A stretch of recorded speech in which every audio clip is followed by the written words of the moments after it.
Okay, so this may seem a tad bit weird. And the reason why, because, well, we're going to sit down and dive back into the Ultimate Marvel universe. And when it came to my channel, when I first started this channel, it was just straight up Ultimate Marvel nonstop. Like I was covering everything Ultimate Marvel, Spider-Man, X-Men, Fantastic Four, the Ultimates, and the list goes on. Matter of fact, the playlist has every single video still. But the reason why I'm going back now into the Ultimate Marvel universe, because some of my videos in that playlist, they came out when I first started YouTube and they sound completely horrible. I have some folks on there who still go watch those videos and they're like, man, great storyline, but like you just kept repeating yourself over and over again. Or, the quality sounds bad or something else is bad about those videos. And so I want to go back and redo those storylines in today's time. Now, I'm not saying I'm amazing now or I'm spectacular. It's more me saying that I'm better now than I was in the past. And so that's why I want to go back and recover like some of the early Ultimate X-Men stuff or Ultimate Fantastic Four or Ultimate Spider-Man. And last year or 2 years ago, we redid the Ultimates by Mark Millar. Ultimates 1, Ultimates 2. Oh yeah, we also did Ultimates 3 as well. So I kind of felt like that same kind of treatment should be done on all the different Ultimate content, all of them, but some of the earlier stuff. And so today's video, we're going to sit down and dive into Ultimate X-Men Volume 1. Ultimate X-Men issue number 1 does establish a few things. The first thing established that about this point in time in the Ultimate Marvel Universe, mutants are already hated on by the public, by the human race. And so by this point in the Ultimate Marvel Universe, you have mutants right now being hunted down by the Sentinels. Now, technically, this is the starting point for the Sentinels in this reality, but they're out there right now going out of their way to hunt down different mutants across the board. And matter of fact, in the first few pages, we see a mutant unfortunately gets killed off right in the opening pages. Now, I want to shift over to Magneto because Magneto in this reality is just completely different. Because when it comes to Magneto over in the main Marvel universe, for my own opinion here, it's really more him just wanting to protect the mutant race. Now, his methods are a tad bit aggressive, but like his main goal is to just protect the mutant race. But in the Ultimate Marvel universe, that's not the case with this Magneto. This man's like, listen, when it comes to mutants, we are the next step in evolution. It's our right now to go ahead and take over the world and get rid of the human race. So for this Magneto, he is different. But after all of that's been said and done, we're now beginning the process of being introduced to the Ultimate X-Men team, starting off with Beast. Now, for the character known as Beast, Hank McCoy, in this reality, we don't get the chance to learn much about his character until later issues when it came to Ultimate X-Men. All we know that dude's by himself right now at some kind of bar. And of course, you have some random human right now who believes that Hank is a mutant because of his feet and his hands. Now, the guy is correct, yes, but still completely wrong to accuse somebody like that. But once you do have Hank McCoy, beat the guy down and leave the bar, he's then confronted by, well, Jean Grey. And when it comes to Jean Grey, they're using her as a way to recruit the different members of the X-Men. Like, for example, Storm. Now, when it comes to Storm, she got arrested, but also Storm in this reality is completely different from the Storm over in the main Marvel universe. But we also see that she's still a thief in this reality as well. But when it comes to Jean Grey using her powers to get Storm out of prison, you also have Storm kind of tell us that Magneto had already tried to recruit her, but she already said no. Either way, for Jean Grey, she now has Storm with her, and they go on to the next person, which is now just like Storm and also Beast. when it comes to Colossus, we don't get the chance to learn much about his origin, but for Colossus, we do learn here that he works for the Russian mafia. Now, while working for the Russian mafia, you gotta do some jobs here and there. And this job right here, it does go south, where you do have the other party try their best to kill off Colossus, but his powers activate, saving his life. Now, for Colossus,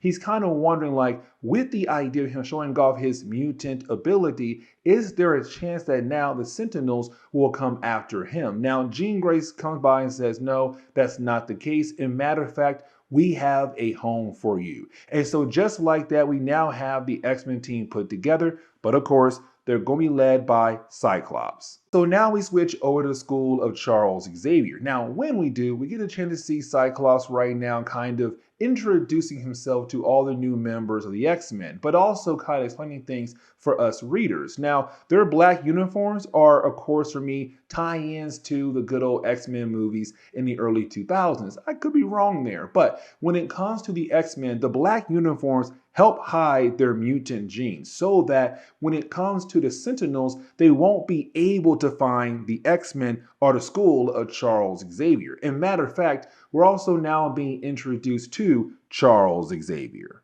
And for Charles Xavier being here, it's more him saying like, hey, this is my school, here's my goals. Now for Charles, his main goal right now is to see mutants and humans live together in harmony. Now, as we go through our coverage of Ultimate X-Men, that kind of changed a tad bit. Overall, so the same in some ways, but like over time, some things do change for his character. But we also established that him and Magneto were best friends until there was an incident where Magneto tried to get rid of Charles Xavier, and of course, it led to him becoming paralyzed. Now, it's also Charles giving us the introduction to Cerebro in this reality. And you have Charles say like, hey, I already found another mutant that would be great for the team. And this begins our introduction to Ultimate Iceman in this reality. You see, for Bobby Drake, he's not wearing one of those black uniforms that help hide his mutant gene. And so for the Sentinels, they were able to locate Bobby just like that. So this entire section is more of us just seeing the different members of the Ultimate X-Men coming together to help protect Bobby, to get him the heck out of there. Now, for me, Cyclops, great job. Beast, great job. Colossus, also great job. Jean Grey, still a good job. Storm, she did show her powers, but at the same time, she was so scared in the middle of the battle that her powers were just going all over the place. And she just got lucky that she took out 2 Sentinels. But by the end of this section, you do have the Ultimate X-Men being able to get Bobby. Now, of course, the crowd, they begin to hate on the entire group. But it's the idea that now we're seeing more and more members officially joining the team. Now, we do switch over to Magneto. And for me, this ending for the first chapter was pretty cool. Because for Magneto, he could tell that watching the X-Men on the TV screen that those different people, they all work for Charles Xavier. But it's also Magneto realizing that this is Charles saying, cool, he's now here to challenge me. And now I must fight back. Now, we also learned that for Magneto, so guys, earlier when it came to Colossus' deal with the guy who was buying a suitcase off of Colossus, there was a nuke inside of it. That nuke was supposed to go over to Magneto. Supposedly, the nuke went missing, and so you have Magneto kill off the guy who was supposed to hand the nuke over to him. But we also see Magneto realize that he needs somebody to get close to Charles Xavier, kind of pretend that he wants to join the X-Men, get close enough, and then kill off Charles Xavier. And so you have Magneto tell Quicksilver, like, don't worry, I already know the person who can complete the job. And that would be Ultimate Wolverine. Now, as we get into the second chapter of this storyline, we pick up with Wolverine arriving at the airport to, go ahead, begin his mission. Now, once he does arrive at the airport, you do have someone there who works for the Brotherhood of Evil Mutants try to pick him up. Now, for Wolverine, we also begin the process of saying like, okay, what is his backstory? Like, does Wolverine still have some kind of connection to Weapon X in this reality? And the thing is, he does. But see, when it comes to Wolverine and the young boy, when they walk outside, they are gunned down by Weapon X agents who came there to locate Wolverine and bring him back in. Now, when we do switch over to Jean Grey and Beast, is Jean Grey informing Beast that her and Cyclops are not really a couple just yet. Like, the thing is, Cyclops does have a crush on her, but for Cyclops, the dude is not trying to make that move and get with the girl. And so it's Jean Grey informing Beast that she knows that Cyclops wants her, but Cyclops not trying to make that move. Now, you also have Charles Xavier inform the X-Men to come to him because he has their next mission. And of course, their next mission is to go ahead and try to save Wolverine. Now, for Cyclops and Jean Grey, they know about Wolverine because he's a well-known assassin. But for Storm, Colossus, Beast, and even Iceman, who had just recently joined the team, they're kind of like, who in the world is Wolverine? But they do get the quick rundown about his character. But for Charles Xavier, he's kind of like, yeah, let's go ahead and bring the man in. Let him go ahead and join the X-Men. So you have the X-Men leave to hopefully save Wolverine's life. Now, with us sitting down and going back over the idea of Wolverine being captured by Weapon X, we're also being introduced to Colonel Wraith. Now, for Colonel Wraith, of course, he works for Weapon X and he hates mutants a lot, but it's also him kind of telling his guys, like, listen, when it comes to Wolverine, you can constantly torture him. And the thing is, Healing Factor will always be there to patch him back up so you guys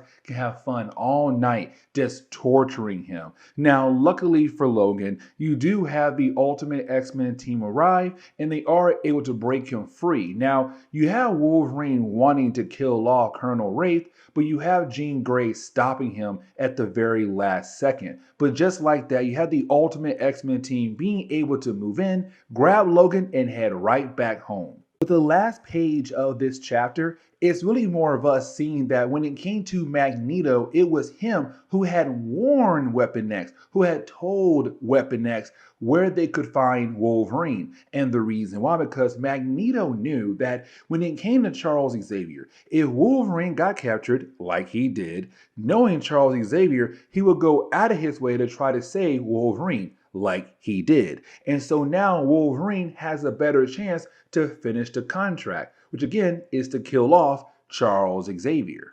Now, as we transition into the third chapter of the storyline, we really do pick up with, well, Storm, Colossus, and also Bobby Drake, better known as Iceman, and we see them right now in the city, just having a good old chill day. But they're also kind of wondering, like, are they truly enjoying the idea of being on the X-Men? Now, for Colossus, he is kind of enjoying the idea of being part of the X-Men. With Storm, Iceman, Beast, Cyclops, even got Jean Grey. The only person right now he's kind of worrying about is Wolverine.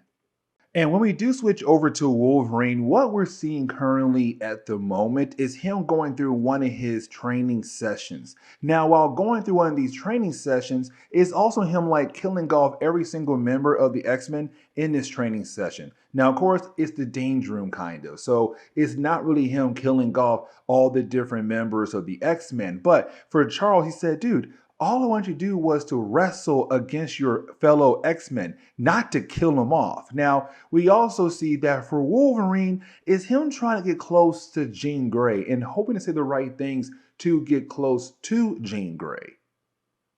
But you did have Iceman walk into the room to inform everybody that when it came to the Brotherhood of Evil Mutants, what they did was they had kidnapped the president's daughter. Now, here's the reason why. The president has been very vocal in the idea of mutants are dangerous. Mutants are terrorists. Mutants should be killed off. Like, the dude's been very vocal about it. And so for Magneto, he had enough. And so he had kidnapped the president's daughter. And so for the X-Men, their main goal right now is to go save her life. Now, the question is right now, will Wolverine join them? Because for Wolverine, let's not forget, he's part of the Brotherhood of Evil Mutants. He's working for Magneto. His main goal is to kill off Charles Xavier. But for Wolverine, he says, you know what? Let me go ahead and go with you guys. This could be so much fun. And so the second half of this chapter is really more of us just seeing the Ultimate X-Men team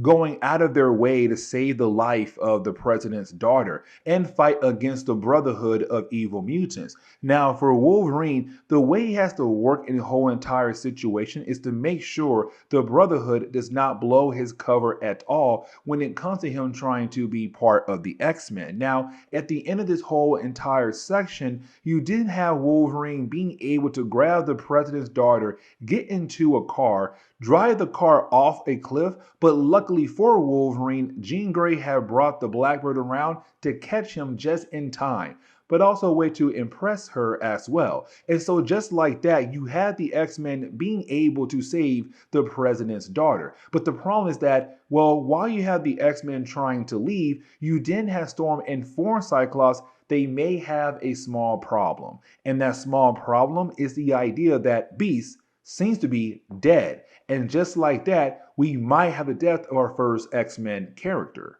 And so now we transition into Ultimate X-Men issue number 4. Now, this issue does pick up where issue 3 left off at. Beast is not dead, he's just badly injured, but you do have the X-Men begin to work together to try to get out of this situation, because even though the X-Men were fighting against the Brotherhood of Evil Mutants, well, in this country, the people there, they also hate mutants as well. So of course, they're also now attacking our heroes. Now, luckily for our heroes, you do have somebody come in and save the day. The problem is that it's not the person they were kind of hoping that would save them, and that would be Magneto. Now, when it comes to Magneto, I kind of like this moment right here for his character because it really does define who he is in the Ultimate Marvel universe. I'm not saying he's a better Magneto or anything, but it's the idea of Mark Millar saying, this is Ultimate Magneto. Like, this dude hates the idea of humans. This dude right now is trying his best to make sure mutants are first class and humans are second class. But it's also him saying, like, look at you guys. Here you are right now trying to fight for the people who truly hate you. They have created robots to hunt us down. They're killing off our people left and right. But here's Charles Xavier having you out there in the field protecting those people and hoping that maybe just one day, everything is going to be a-okay between humans and mutants.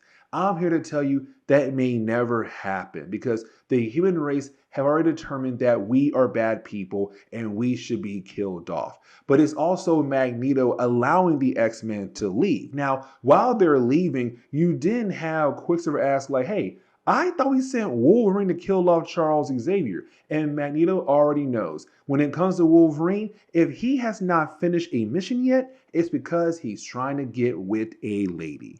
And for Magneto, the dude is right, because when we do switch over to school of Charles Xavier, we're now picking up with Wolverine and Jean Grey having their conversation with one another. But it's also Jean Grey establishing that when it comes to Wolverine and his Weapon X training, it makes it hard for her and Charles to read his mind, to kind of make sure that he is somebody they could possibly trust. Somebody to see on their side as an X-Men. And so when it comes to Jean Grey, it's also her saying like, I'm attracted to you. And it's also her kind of telling us again that she's single. So she's free to date anybody she wants to date. So why not Wolverine? He's also single. And for Cyclops, he never did make that move. Wolverine does right now. Bam, there you go. Wolverine and Jean Grey. Now, we do switch over to Charles Xavier, and for Charles, it's him now getting word about the possibility of the Sentinel program being shut down. This word is coming from the president, but it's also the idea of Cyclops leaving the X-Men. And the reason why, because of Cyclops, he feels like what Magneto has said is true. It's the idea of the X-Men going out of their way to fight for the humans who are still constantly trying to find different ways to hopefully kill them off. And even though technically they had just saved the president's daughter, if for Cyclops, he feels like it's only a matter of time until they find a different way to come after us, or somebody else finds a different way to come after us. And so it's Cyclops saying, why in the world should I stay here for the possibility of dying? But also he feels like Charles' dream can never truly happen. And so you do have Cyclops leave. Now, to close off the fourth chapter of this video, we do see Cyclops head right over to see no other than Magneto. And so just like that, you now have Magneto having somebody on his side that used to be an X-Men, and that would be Cyclops. Now, as we transition into issue number 5, when it comes to Ultimate X-Men, we're now picking up with Cyclops on one of the missions that Magneto has sent the Brotherhood of Evil Mutants over into London. Now, it's really more Cyclops not loving the idea of seeing, like, the different members of the Brotherhood of Evil Mutants going out of their way to kill off people in London. Because to him, this should have been a bloodless battle, a bloodless mission. But when you have different members of the Brotherhood who love the idea of killing off people, that's kind of hard to do. And so we're kind of seeing Cyclops realizing that maybe, just maybe, that he has made the wrong move. Now, over in Washington, D.C., we see the Ultimate X-Men team right now, minus Cyclops, there for a visit. Because for Charles Xavier, he's going to sit down and have a conversation with the president. Now, we also see that for Jean Grey, she has been trying her best to get a hold of Cyclops because she feels like the reason why he left the team because of her and Wolverine. But for Cyclops, he's not really trying to answer her calls either way. But when it comes to Charles Xavier, we see him right now having a conversation with the American government. I want to say it's also the president there as well, but it's the idea that even though the Brotherhood of Evil Mutants have gone out of their way to attack more people in London, that for the president, he's beginning the process of believing that there are good mutants out there in the world, like the X-Men. Now, when it comes to Charles Xavier, he's also being informed that they now know where Magneto is working out of, the base in the Savage Land. And the reason why, because when it came to Cyclops in the Brotherhood of Evil Mutants, when they had left their last mission in London, well, they were being followed, they were being tracked all the way back over to the Savage Land. And so for the president, he already talked to the other world leaders and they agreed to go ahead and attack Magneto. And so now the war between mutants and humans had officially begun right now. And so we do see him say, hey, I'm sending over a bunch of Sentinels to hopefully kill off Magneto. Now we do see another conversation happen between Magneto and Cyclops. Now this conversation is really more of us just seeing Cyclops wanting Magneto to understand that he'll never kill anybody for Magneto. He'll never take someone's innocent life away either. But when it comes to Magneto, is him saying like Cyclops, you have to understand that we're at war with humans. And technically, they have built the idea of war many years ago. But it's our goal to go ahead and change this world, to go ahead and get this world ready for mutants, not humans. Now, it's also him kind of saying that, hey, listen, I know you got this idea of me wanting to kill off the entire human race. That's not the case. Like, I want to make sure that mutants are in charge and humans are second class. Now, if humans die, well, guess what? It has to be that way for us to reach our goal. But right after their conversation, we then see that, well, the Sentinels do arrive in the Savage Land. Now, when they do arrive in the Savage Land, they start blowing everything up. I mean, mutants, buildings, you name it, it got blown up. Now, for Magneto, what he does next is he grabs all the different Sentinels and begins to reprogram them, where they will no longer go after mutants. They'll now go after humans. And he sends them back over to America as a way to answer for what they had done to his people, what they have done to his home, what they have done to the Savage Land. And so you then have Cyclops realize the war has officially started. And so you have Cyclops call up Charles Xavier. And this begins the process of Cyclops rejoining the X-Men for the final chapter of the storyline.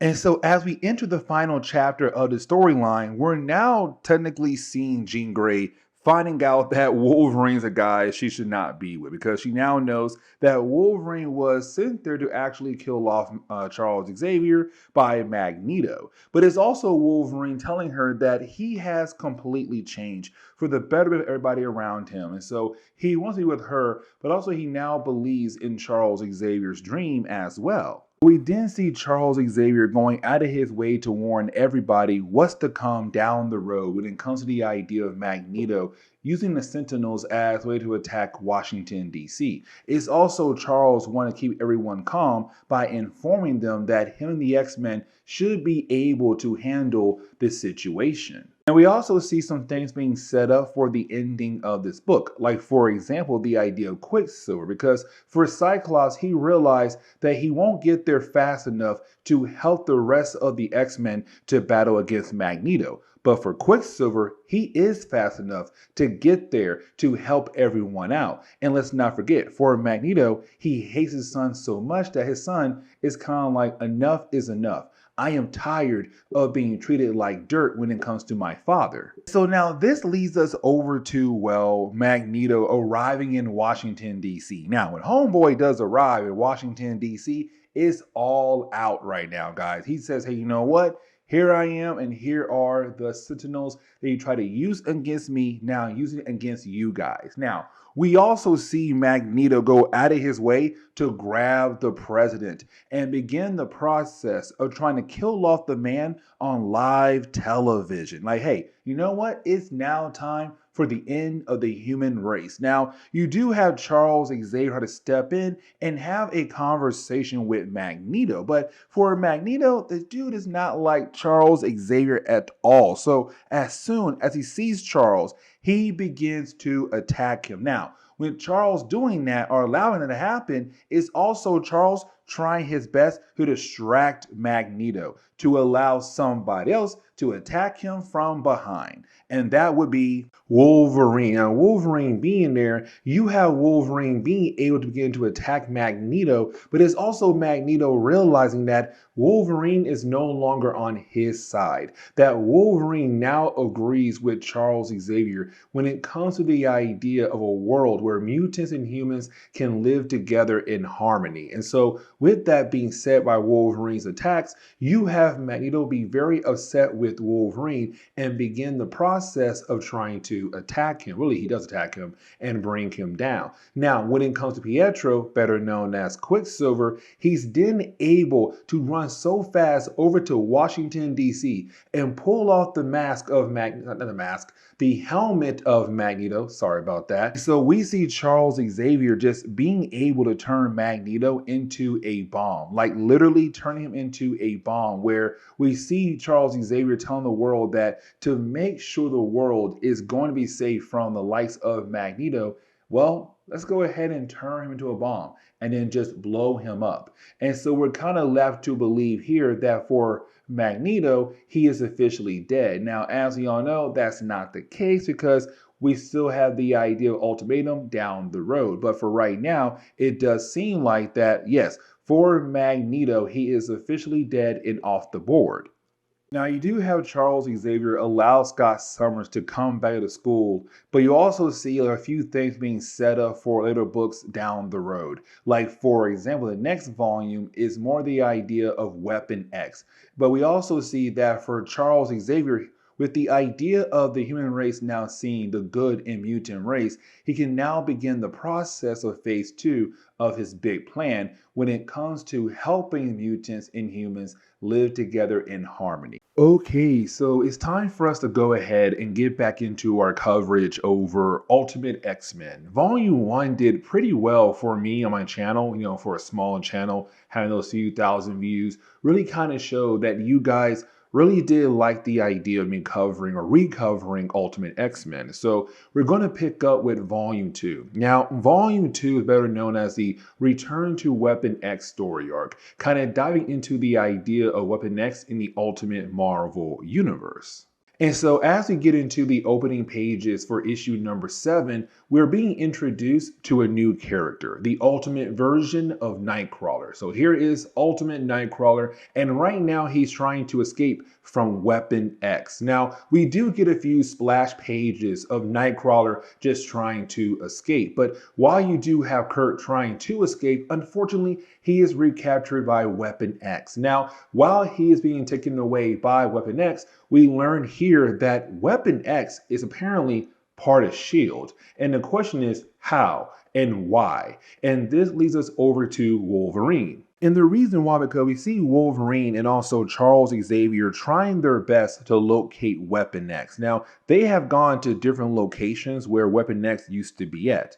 The problem is that they're all completely empty. So for Wolverine and Charles Xavier, they don't have any ideas of where possibly Weapon X could be yet. Now for Charles, with this being post Magneto Volume 1, with Charles right now having good relations with the president, he believes in the possibility that the president has shut down Weapon X. But for Wolverine, he can't believe that. And the reason why, because again, it's part of S.H.I.E.L.D. But on top of that, there is a lot of money that goes into Weapon X.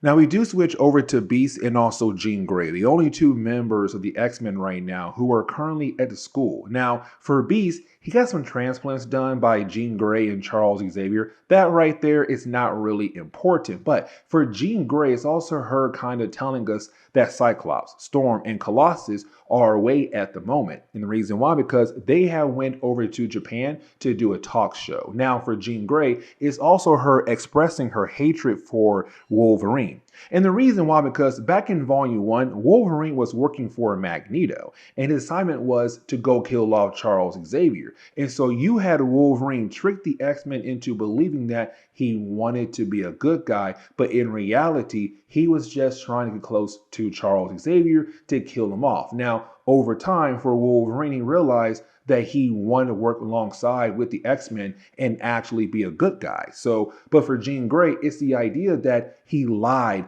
to get on the team, to get close to Charles Xavier, but also because he slept with her as well. And so it kind of did bother her a tad bit.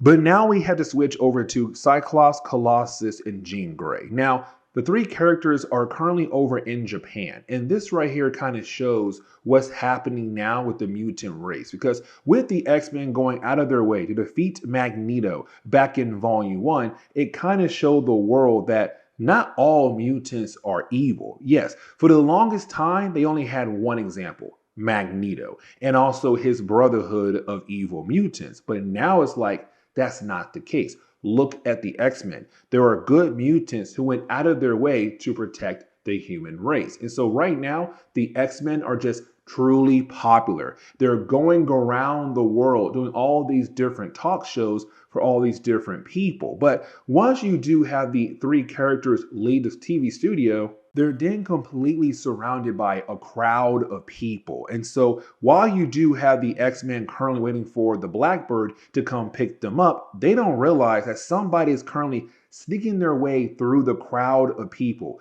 going behind Colossus' back, and then touch him. Now, that right there gives us our first appearance of Ultimate Rogue.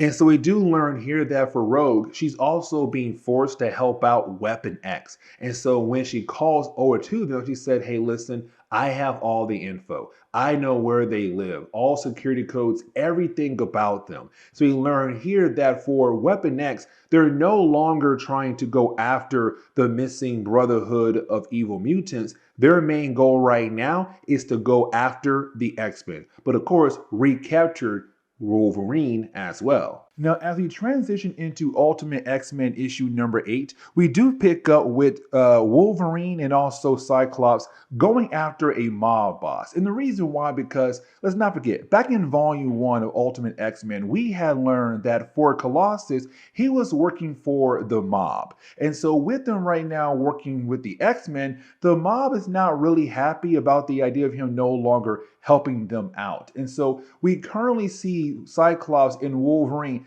telling the mob boss, like, you are going to leave Colossus alone. Do you understand? Because if you don't, things will get a whole lot worse for you. Now, when it comes to Cyclops and Wolverine, these two characters, they're not on good terms because for Cyclops, he's still very upset about the idea of Wolverine at first being a traitor, but also the idea of Wolverine sleeping with Jean Grey as well. But it's Wolverine telling Cyclops like, hey, listen, I'm going to leave the X-Men for a good while. Now, for Wolverine, he knows the rest of the X-Men currently do not trust him because, again, he was actually working for Magneto first. But Cyclops saying like, dude, that was in the past. We're trying our best to kind of move on with things and make you part of the team. But for Wolverine, he knows it's probably best for him to go ahead and leave and continue his search for Weapon X. Now, when we do switch over to Beast and also Storm, we kind of learn here that these two characters are currently dating one another. Now, honestly, I kind of love the idea of these two characters being together, but as they do go through Ultimate X-Men Volume 1, you're going to learn very early on that this whole entire relationship may not be organic. But for right now, let's go ahead and just be happy about the idea of Beast being with Storm at the moment. Now, when we do switch back over to the school of Charles Xavier, we do, well, pick up with Charles Xavier, having a conversation with Jean Grey using their minds. Now, for Charles Xavier, he's very upset with Iceman because for Iceman, he went home to pay a visit to his parents. But of course, ran into a girl and began to tell the girl everything about him being a mutant, but also the idea of the school as well. And so for Charles Xavier, he's kind of asking Jean Grey, is it okay to go into the mind of Bobby Drake and begin the process of erasing the whole entire idea of him dating that girl, but also make sure that she forgets everything that Bobby had told her about him and also the school. Now for Jean Grey, she's okay with the idea, but we also see Jean Grey kind of wondering, is she in the wrong for how she's been treating Wolverine the last few days? But while you have the two characters talking to one another, this leads into the ending of this chapter where we do see Weapon X attack the school just like that, fast and quick. But we also get our first look at some new characters as well, like for example, Ultimate Juggernaut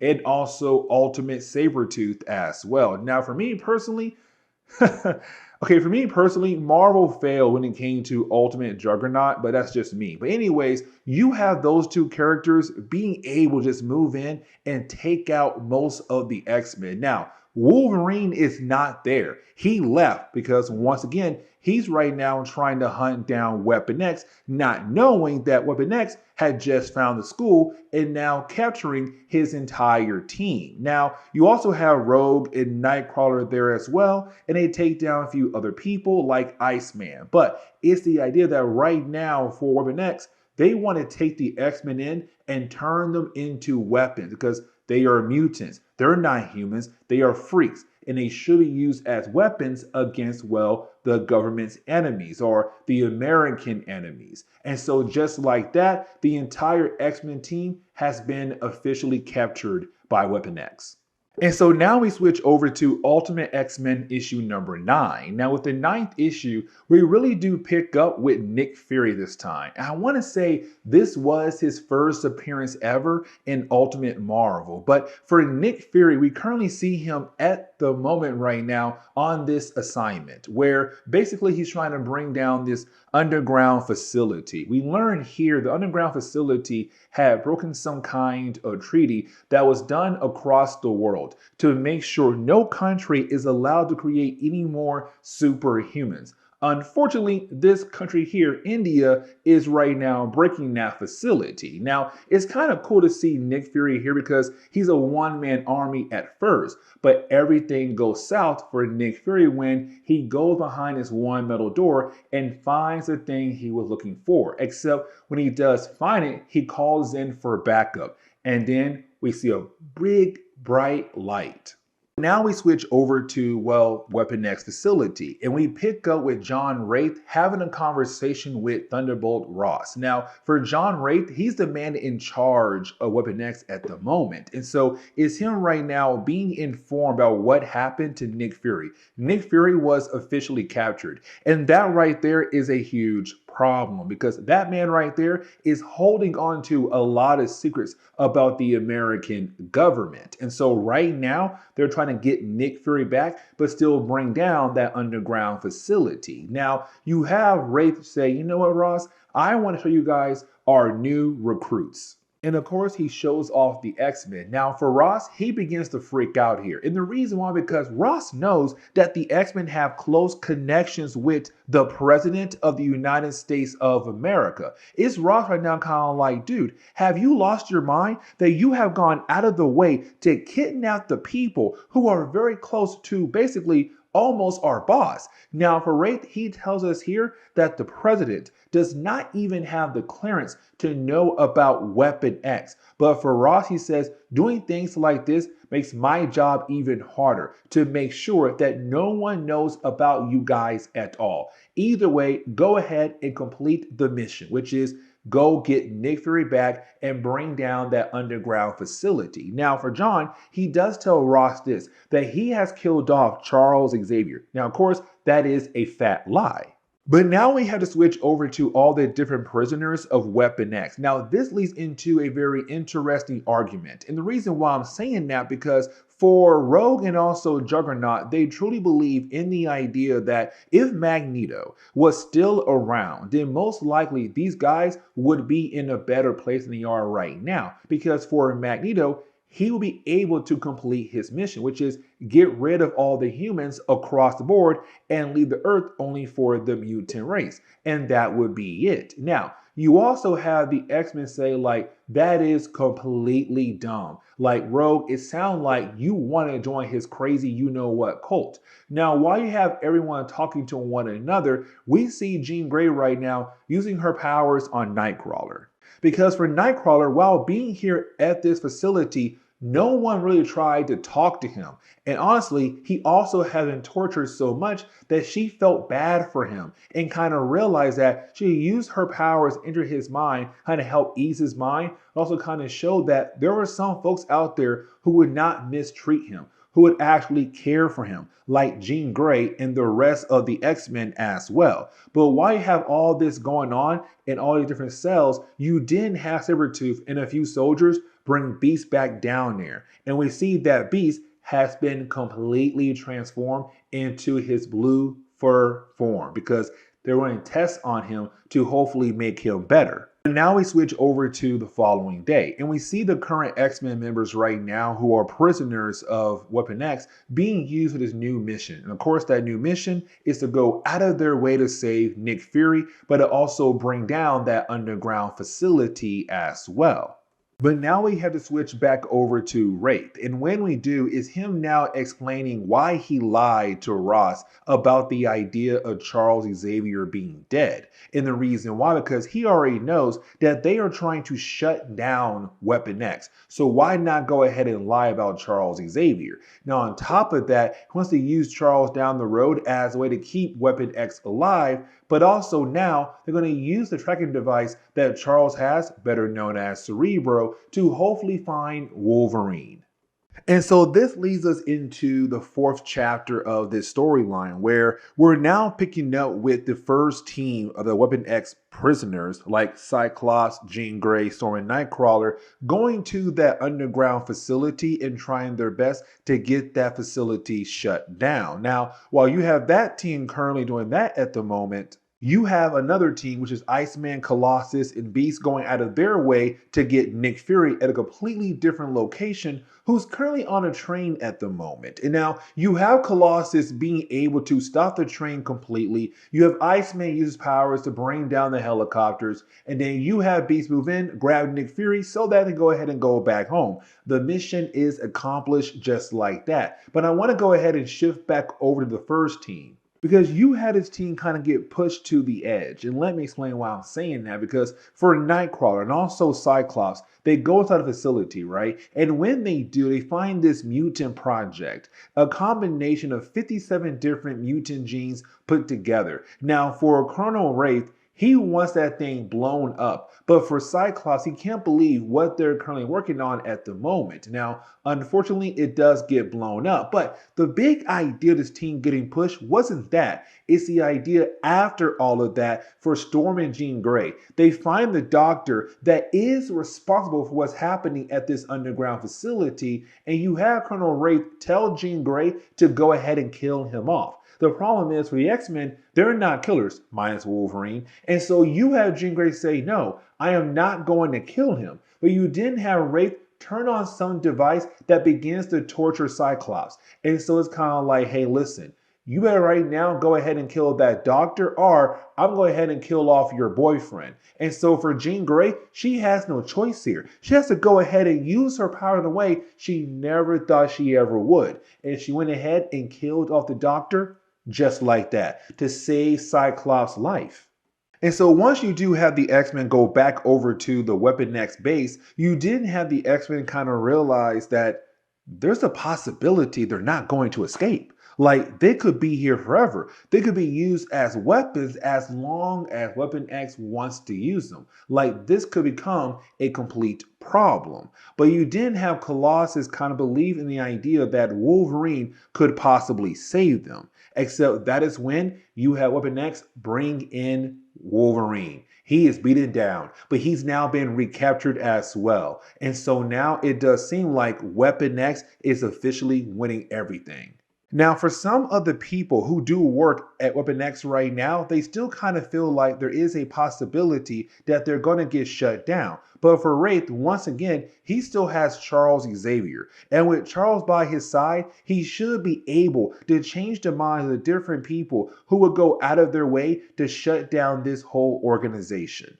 And so now we get into Ultimate X-Men issue number 11. Now with this issue right here, we start off with a flashback. Now this flashback is really more of us learning here about Wolverine and Nick Fury knowing each other in the past. And let me explain. You see, in this flashback, we pick up with Nick Fury doing this military mission with his squad.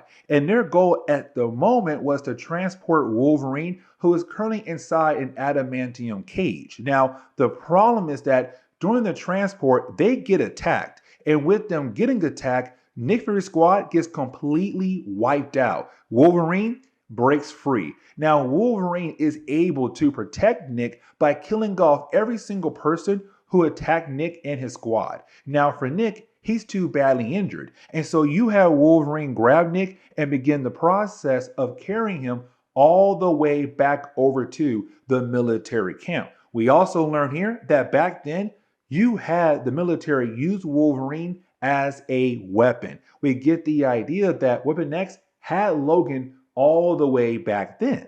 Now we do pick up on the previous night from the present day, and we pick up with Nick Fury back at home trying to relax, except he gets a call from Wolverine that tells us that this takes place right before Wolverine got captured. And so now it's Nick Fury getting involved in Wolverine's plan. Now for Jean Grey, she kind of understands what Wolverine went through when it came to him being part of Weapon X. And so this is now her trying to apologize for how she said things to Wolverine before all of this went down. Because again, remember, she hated Logan for what he did back in Volume 1. Now for Logan, he's kind of like, girl, don't say sorry. And here's the reason why. All of this is part of my plan. And so just like that, we're now getting into the final steps where the X-Men are going to be able to break free from this whole entire situation. But now we pick up with Thunderbolt Ross getting a call from Wraith. Now for Wraith, what he wants to know right now, is it true about the possibility of Weapon X getting shut down in 2 years? And for Ross, he gives Wraith that confirmation like, yeah, dude, it's true. We're going to shut down Weapon X in like 2 years.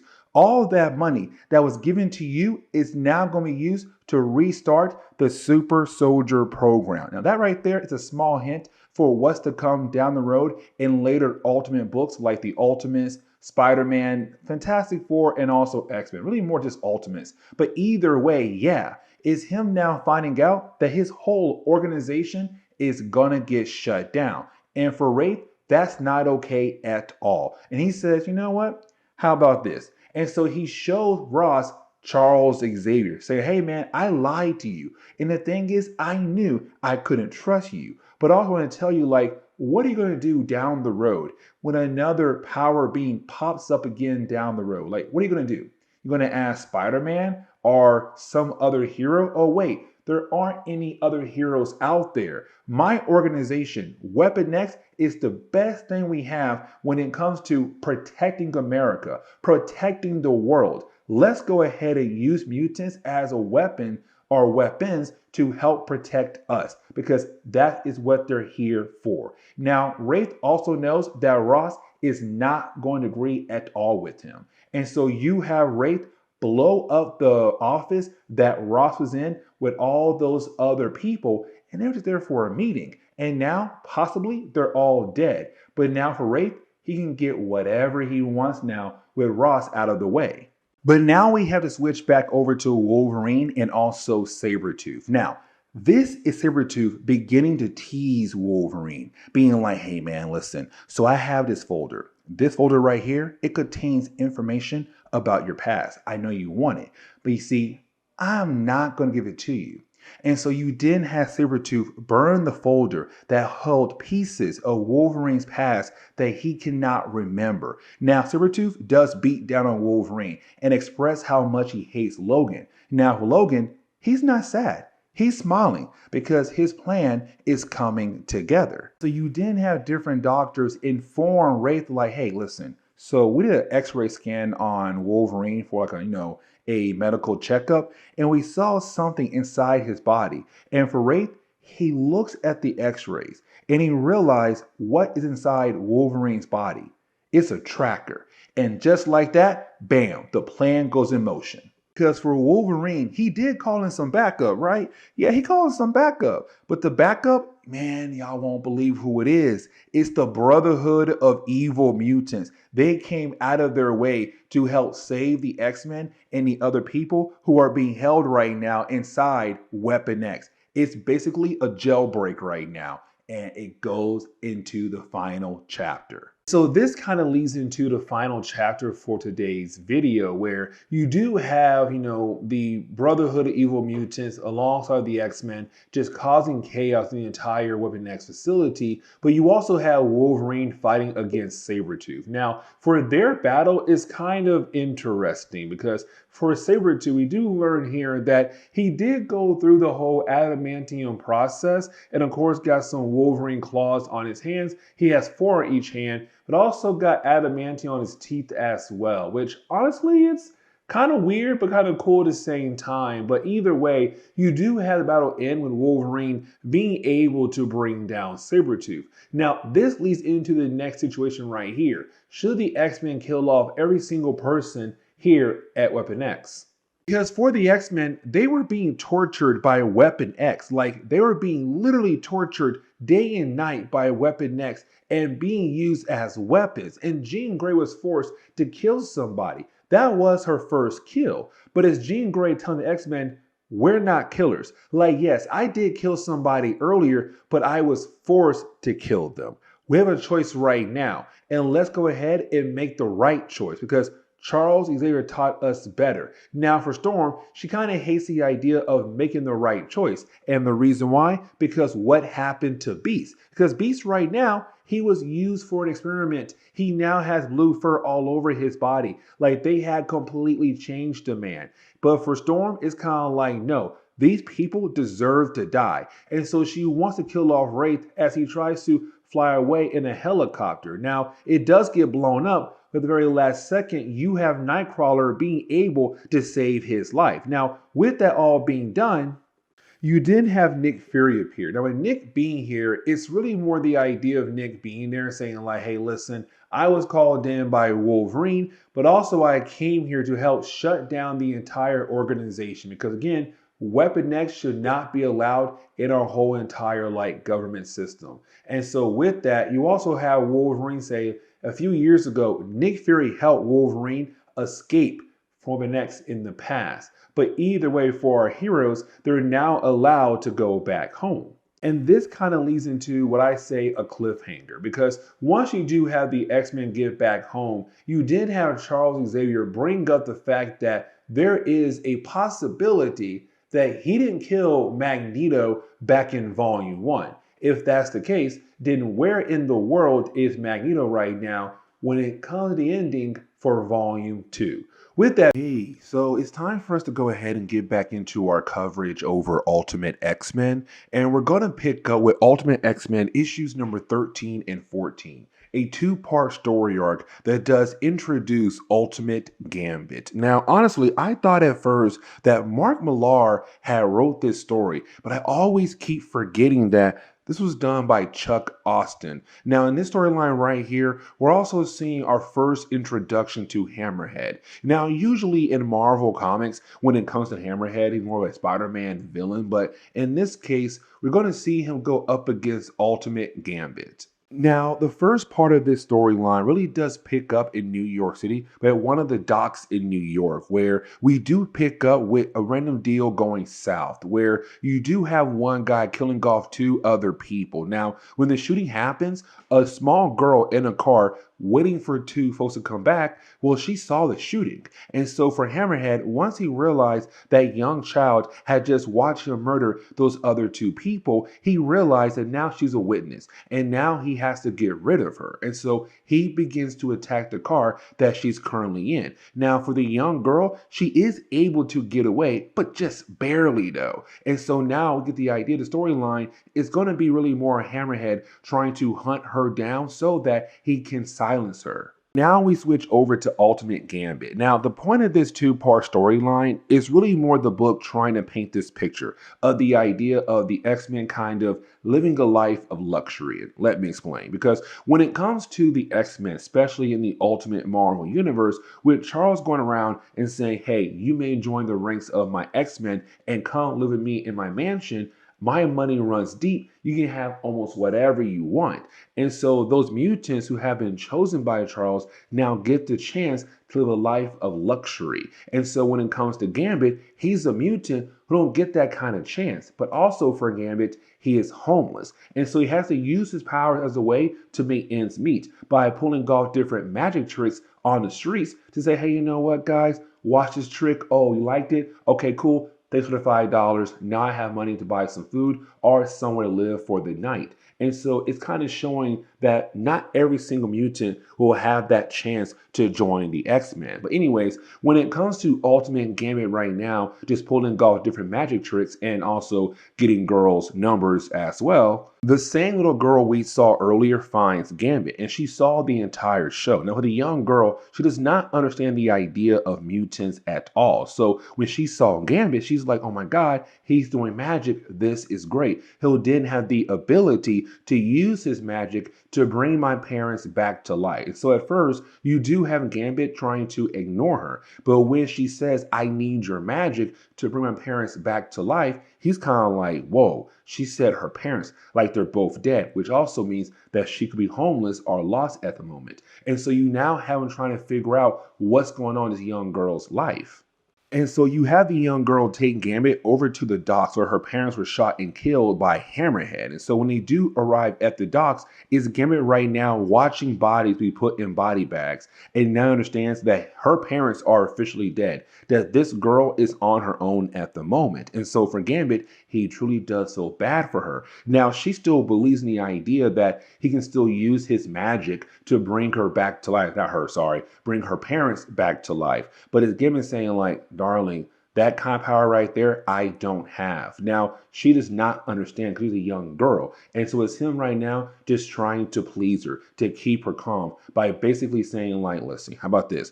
I will try my best to learn that magic so then I will be able to bring them back to life for you. But he definitely knows he can't do it, but she's a young girl who's hurt right now.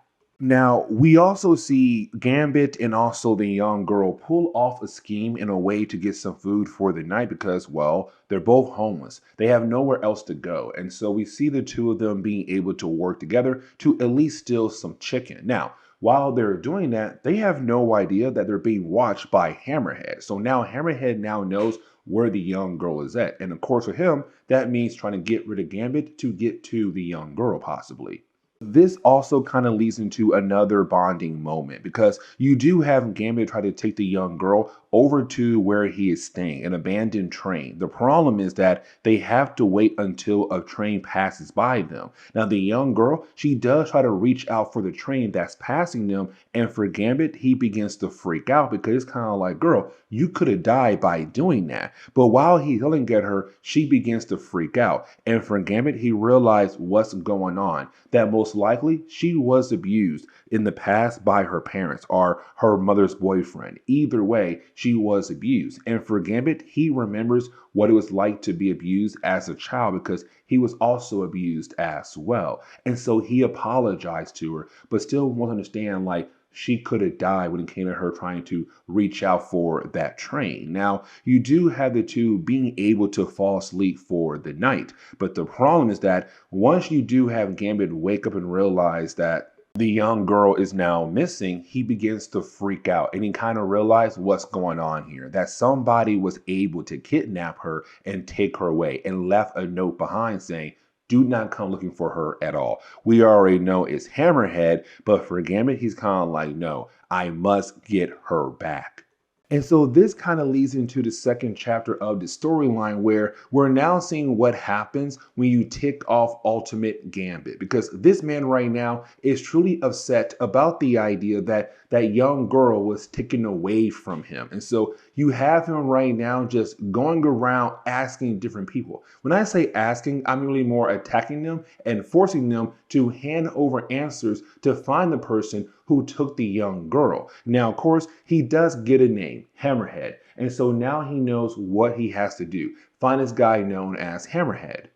Now, earlier I had said the whole point of this storyline was basically pointing out the fact that there are some mutants out there who don't get the chance to be recruited by Charles Xavier and kind of live the life of luxury or a better life than what they had currently. And so for Gambit, he is confronted by Charles Xavier and also Storm to join the X-Men. Now, here is the reason why he does not join the X-Men, because when it came to Ultimate Marvel, you never saw Gambit on the team. He only appeared in like 2 to 3 storylines, and that was really it. In that third storyline, unfortunately, the dude dies. But anyways, for Ultimate Gambit, he turns down Charles Xavier's offer because right now his main focus is to get the young girl back, and so he walks away. After you had Gambit deny Charles Xavier's request, you then have Gambit continue his hunt for Hammerhead. He has a name, but now he needs a location. So we see him head over to what could be Hammerhead's office, but being able to attack a few more guys to get that info, to kind of figure out where Hammerhead could possibly be at. And so he then heads over there. Now, this battle did cause some issues in the Ultimate Marvel universe. Not major issues, but still kind of like leaving folks wondering how things truly worked out. And the reason why I'm saying that, because once you do have Gambit being able to find Hammerhead, you then have the two characters battle against one another. And the battle does end with Gambit winning the battle, but only because you have Gambit right now charge the inside part of Hammerhead's head, causing a small explosion, really melting the inside of his head, killing off Hammerhead. And so we were kind of left to believe that this was the end for Ultimate Hammerhead, but he does reappear again in Ultimate Spider-Man. So it did kind of cause some fans confusion there. But either way, once you do have Gambit being able to get rid of Hammerhead, now he is able to get over to the young girl. He finds her and he's like, yes, this is great. Now, for him, he kind of realized that he needs to put her in a better position for her own life. And so we see him take her over to a nearby shelter. Now, with him doing that, is him trying his best to make sure that she'll have a better life. Now, he does not stay with her. And that right there kind of scares her, makes her think that he hates her. But the thing is, she's too young to understand what he's doing at the moment. Now, at the same time, I kind of feel like he could have gone with her, but hey, that's just me. Most likely not his style, but it's him now saying goodbye to the young girl. Now, for a good, I say a day or two, she does think that he does hate her, but he does pay her a quick visit to show her like, no, I will never hate you, and I'll always be there for you when you need me. And the book ends on that note right there. And for me personally, I love this story so much when it comes to Ultimate X-Men, one of my favorite story arcs. But okay, so getting back into our coverage over Ultimate X-Men, we're going to pick up with World Tour. Now, World Tour is volume 3 for Ultimate X-Men, but I'm going to go ahead and skip over issue number 15. And let me explain why. Because for me personally, it's a great issue, but it's not long enough or good enough for me to sit down and be like, all right, guys, a 6-minute video to me explaining why I love issue number 15, because only 2 things happen in that actual issue. The first thing is that you have Charles Xavier trying to write an article for a newspaper, being very pro-mutant, because even though you had the X-Men go out of their way to bring down Magneto, save America, save the president, you still have a group of people out there who hate the mutant race. And so for Charles Xavier, it's him right now just trying to promote the mutant race in a positive way. Like, hey guys, look at these guys right here. They're amazing. They're not different from the humans at all because they have abilities. They still have human feelings as well. But the other thing when it comes to Ultimate X-Men issue number 15 is we kind of find out that Magneto is alive. Now, technically, we did find out at the end of volume 2 the return of Weapon X, because you did have Charles Xavier tell Jean Grey, like, I didn't kill Magneto. And so in issue number 15, you do have Charles Xavier show Colossus that Magneto is alive. The only difference is that when it comes to Charles Xavier, he made sure that Magneto will not be able to remember his past at all, but also will not be able to access his abilities either, becoming a completely different person, and keep him there for the time being, because for Charles Xavier, he hates the idea of killing. So the rest of the world, Magneto is dead, but in reality, he's not dead. He's alive, but also right now being somebody else completely. But the main reason why I want to go ahead and dive into Ultimate X-Men Volume 3 World Tour is because we get introduced to a new character in the world of Ultimate Marvel, and that would be Ultimate Proteus, the son of Charles Xavier and Moira McTaggart, because you kind of find out in the opening pages of the storyline that there is a mutant boy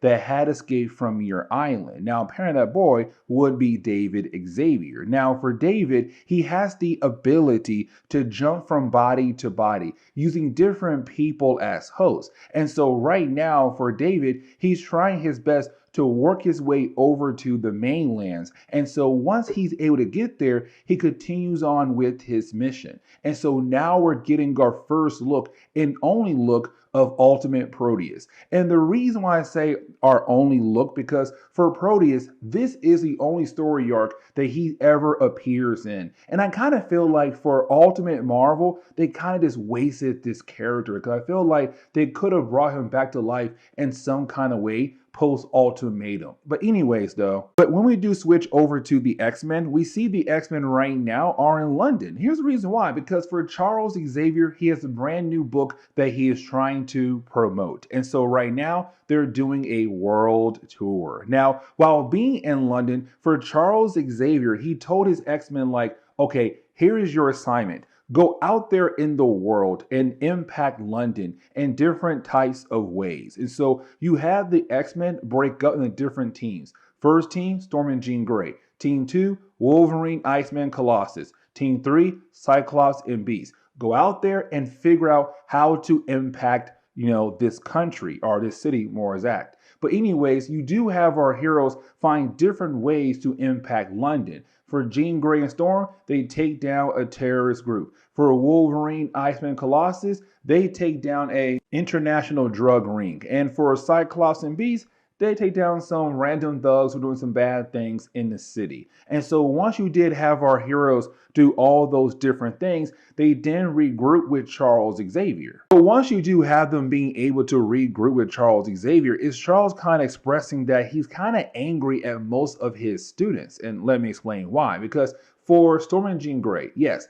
they did stop a terrorist. For Wolverine, Colossus, and also Iceman, they did stop an international drug ring. those things are great right there. But he lowered Beast and Cyclops did more because even though they did stop some random thugs who were doing some bad things in London, once they had stopped them, for Cyclops and Beast, they sat down and talked to those thugs to hopefully turn their lives around. But for Colossus, Iceman, Storm, Jean Grey, and Wolverine, yes, even though you did stop a terrorist group and also a huge drug ring, is how you did it. You use your abilities a tad bit too far. Like, for example, Iceman coming a tad bit too far his abilities when it came to bringing down this drug ring, especially when it came to Wolverine as well. Because for Charles, he's trying his best right now to show that mutants are able to handle problems without their powers if they have to use their powers not to the extreme, showing that mutants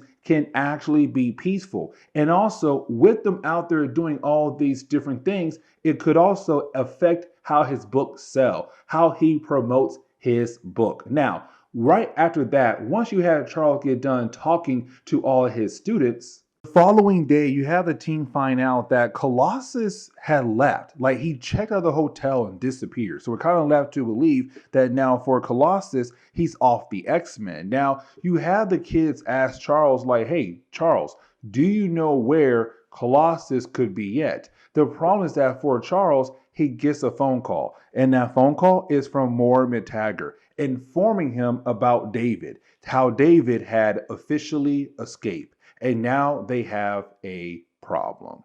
But as we get into the second chapter of X-Men World Tour, we do pick up with Charles Xavier and the X-Men arriving to Muir Island. Now, while you do have the X-Men walking around Muir Island and also having a conversation with Moore Taggart, for Charles Xavier, he's trying to use his powers to locate David. Now, while that's happening, you have Moore Taggart basically explain that for her and Charles, there is a lot of bad blood between them. They do not like each other at all. But on top of that, for Moore Taggart, she also explains that for Charles Xavier, he's working for somebody else. Now, we're not really told who he is looking for, but it does make a lot of sense now because for Charles, how in the world is he able to pay for everything? And we also learn here that for Muir Island, it's kind of like a hospital, but like the Muir Island facility for mutants, the ones who don't look just as normal as Cyclops or Jean Grey,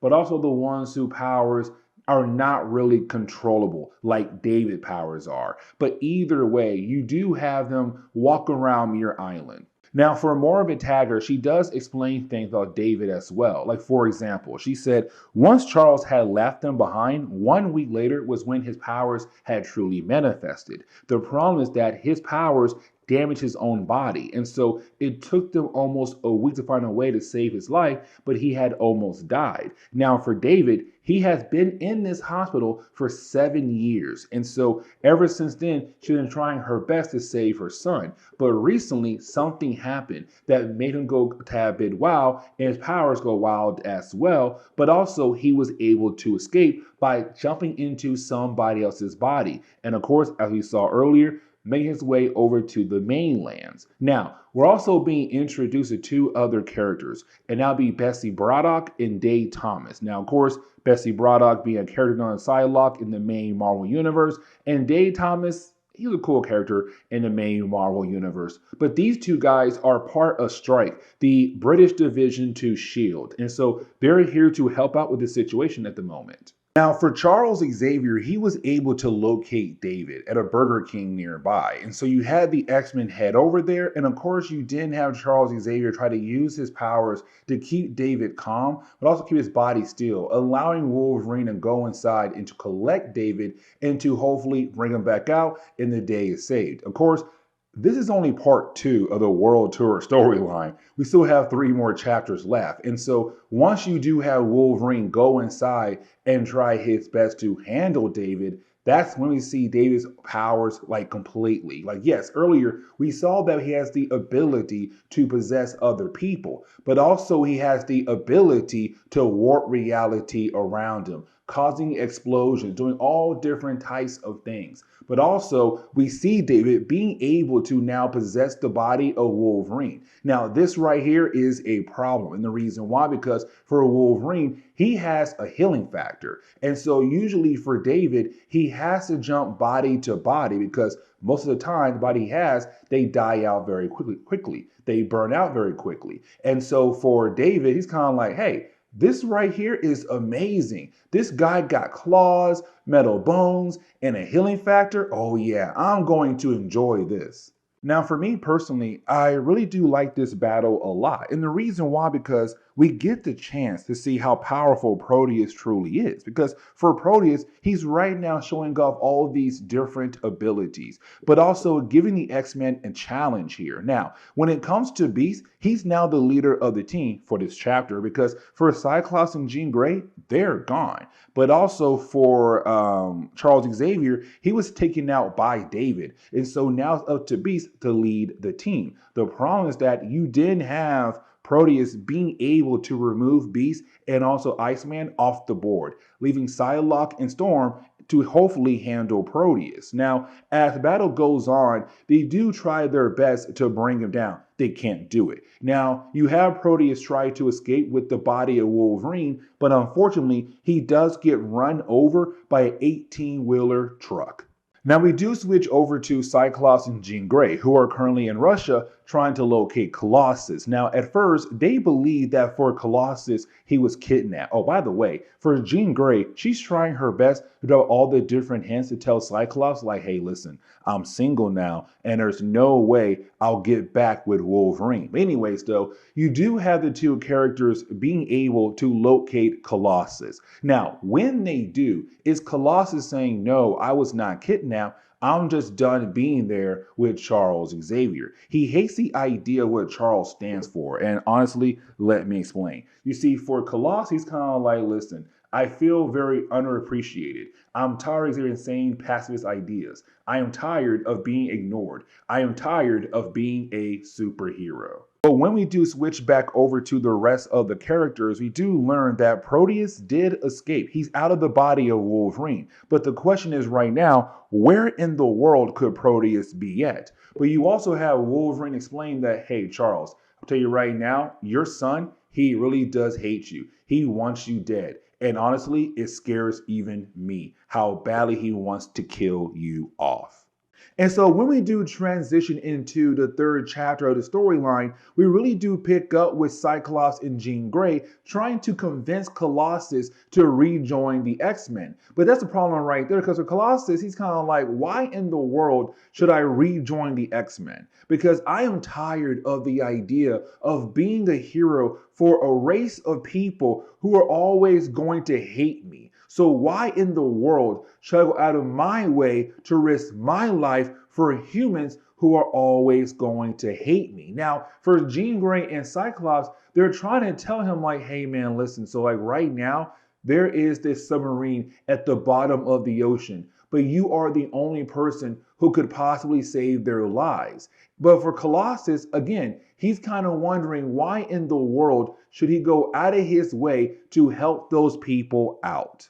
Now, we do switch back over to the rest of the X-Men, right? And so we do see here that for Bessie Braddock, she's hanging out with the X-Men until they're able to find David. Now, for Bessie and Charles, they're beginning to use their powers as a way to communicate with one another, but only with their minds. So, of course, the rest of the crew right now can't hear their conversation. Now, for Storm, she's kind of like, hey, listen, it does seem like Bessie Braddock wants to get a piece of Charles Xavier. But for Moira McTaggart, she's kind of like, no. But you didn't have Moira realize where they're at the moment. You see, they're the spot right now, the last spot that they have spent as a family, David, Moira, and Charles Xavier, which could also possibly mean that for David, he is most likely nearby somewhere. Now, we do kind of see the conversation going on between Psylocke and also Charles Xavier. Now, for Charles Xavier, he does explain things to Psylocke, like his background when it comes to his marriage with Moira Taggart. Now, we do learn here that they got married pretty quickly. They met once, and 3 weeks later, they were married just like that and began to have a family. We also learned that it was Moira Taggart who kind of helped build the idea of Cerebro in this reality, but it's also us finding out like why Charles left them behind. It was Magneto. It was the idea of finding another mutant, but an adult mutant, because those two guys could have gone on forever to talk about different things they have planned for the world. And so for Charles Xavier, meeting Magneto was completely different than being with his wife and his child. And so once he kind of realized what he wanted to do, what he wanted to achieve, he realized he had to go. And he left without even saying goodbye to his family. But when we do switch back over to Cyclops and Jean Grey, they're still trying to convince Colossus to join the X-Men. But the problem is that for Colossus, he's kind of wondering, why should he? And honestly, I see what he means here, because for him, when he looks at Cyclops, when he looks at Jean Grey, to him, they're only calling him Colossus. They're not calling him by Peter, his real name. They're not even saying like the different things he likes. And that's his point right there. He wants to be part of a family where people actually hang out outside of being heroes all day. And so you didn't have Colossus kick out Cyclops and Jean Grey from his family home. But then there is this small change in Colossus, where you have Colossus watching the news and realizing that there are poor, innocent people right now, but innocent people right now in that submarine that's stuck at the bottom of the ocean. There's a possibility that they are going to die. And so for Colossus, he has the idea of letting those men die and not being able to reunite with their family. And so you have Colossus go out of his way to pull the whole entire submarine out of the ocean. And with him doing that, he is very loved by all the different people who watched him do it. It's honestly a great thing, but it also begins the process of him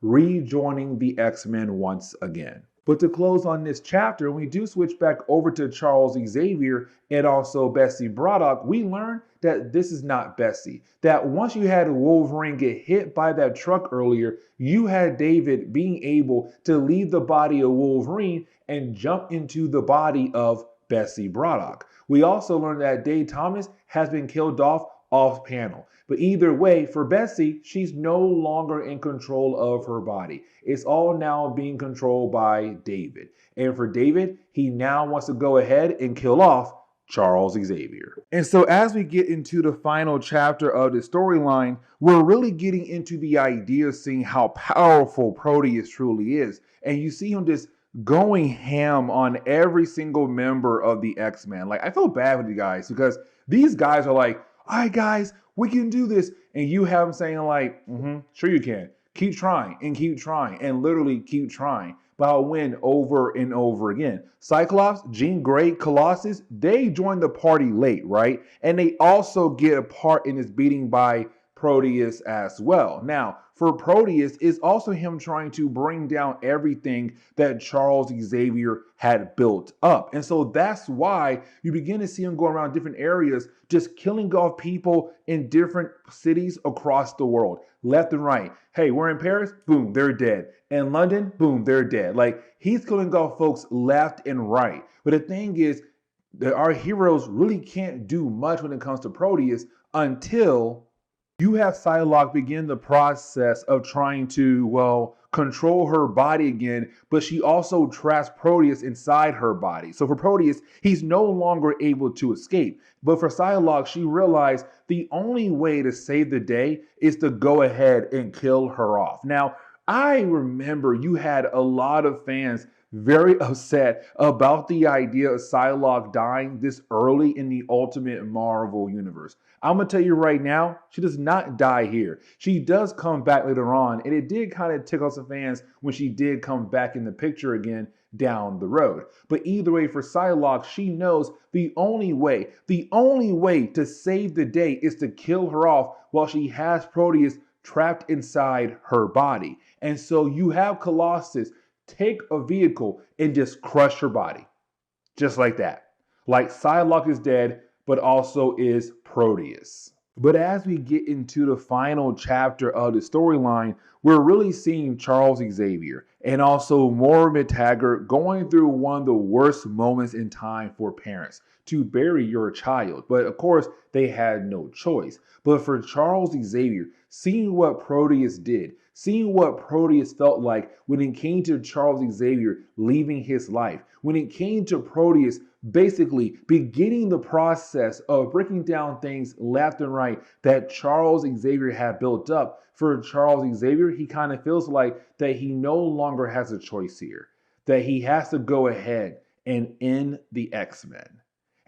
Okay, so it's time for us to go ahead and get back into our coverage over the X-Men. Sorry, Ultimate X-Men. And we're going to pick up with Volume 4. Now, before we officially dive into Volume 4, we have to cover a one-shot. Now, this one-shot is really more about the idea of Charles Xavier considering closing down the school. Now, this is coming out of Volume 3 with the idea of Charles Xavier's son, Proteus. You see, back in Volume 3, for Charles Xavier, he was really popular. And the reason why, because him and the X-Men, they were able to stop Magneto. Now, let's not forget that to the entire world, they believed that Charles Xavier and the X-Men had killed off Magneto, but he's still alive. And I'll explain more about that here in a moment. But when it came to Charles Xavier, he kind of showed the good side to the mutant race. And so he was really popular, had a book tour, he had all the talk shows, like he was doing great things of trying to bring mutants and humans together.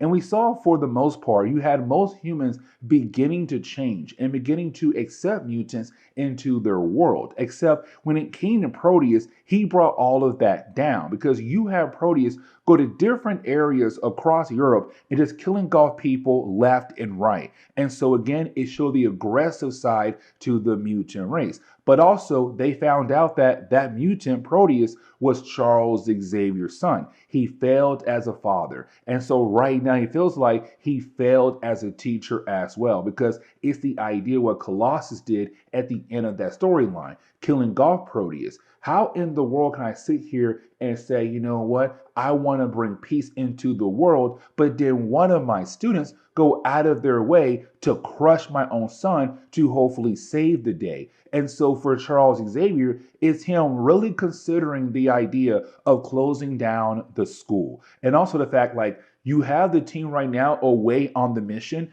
and he writes them a letter, planning to leave before they get back. Now, you also have the book remind us that in the last volume, you had Colossus leave the team. He kind of hated the idea of being a superhero for the human race because you still had folks out there who hated the mutant race. But you had Colossus come back after being a hero one more time and getting loved by a group of people. Now, when it comes to Colossus, we also see him being able to build that friendship with Wolverine as well. Now, before you have Charles Xavier just end up disappearing, you have Charles Xavier pay Magneto a visit. Now, this is a callback because back in Volume 1, you had the world again believe that Charles Xavier had killed off Magneto, right? But then at the end of Volume 2, we had discovered that's not the truth there, that in reality, the guy was still alive. What Charles did was he mind-wiped Magneto to make him believe he was somebody else completely or act completely different, a better person, and trying to bring love into this world. And so before you have Charles disappear, he stopped by, he sees Magneto, and he sees Charles.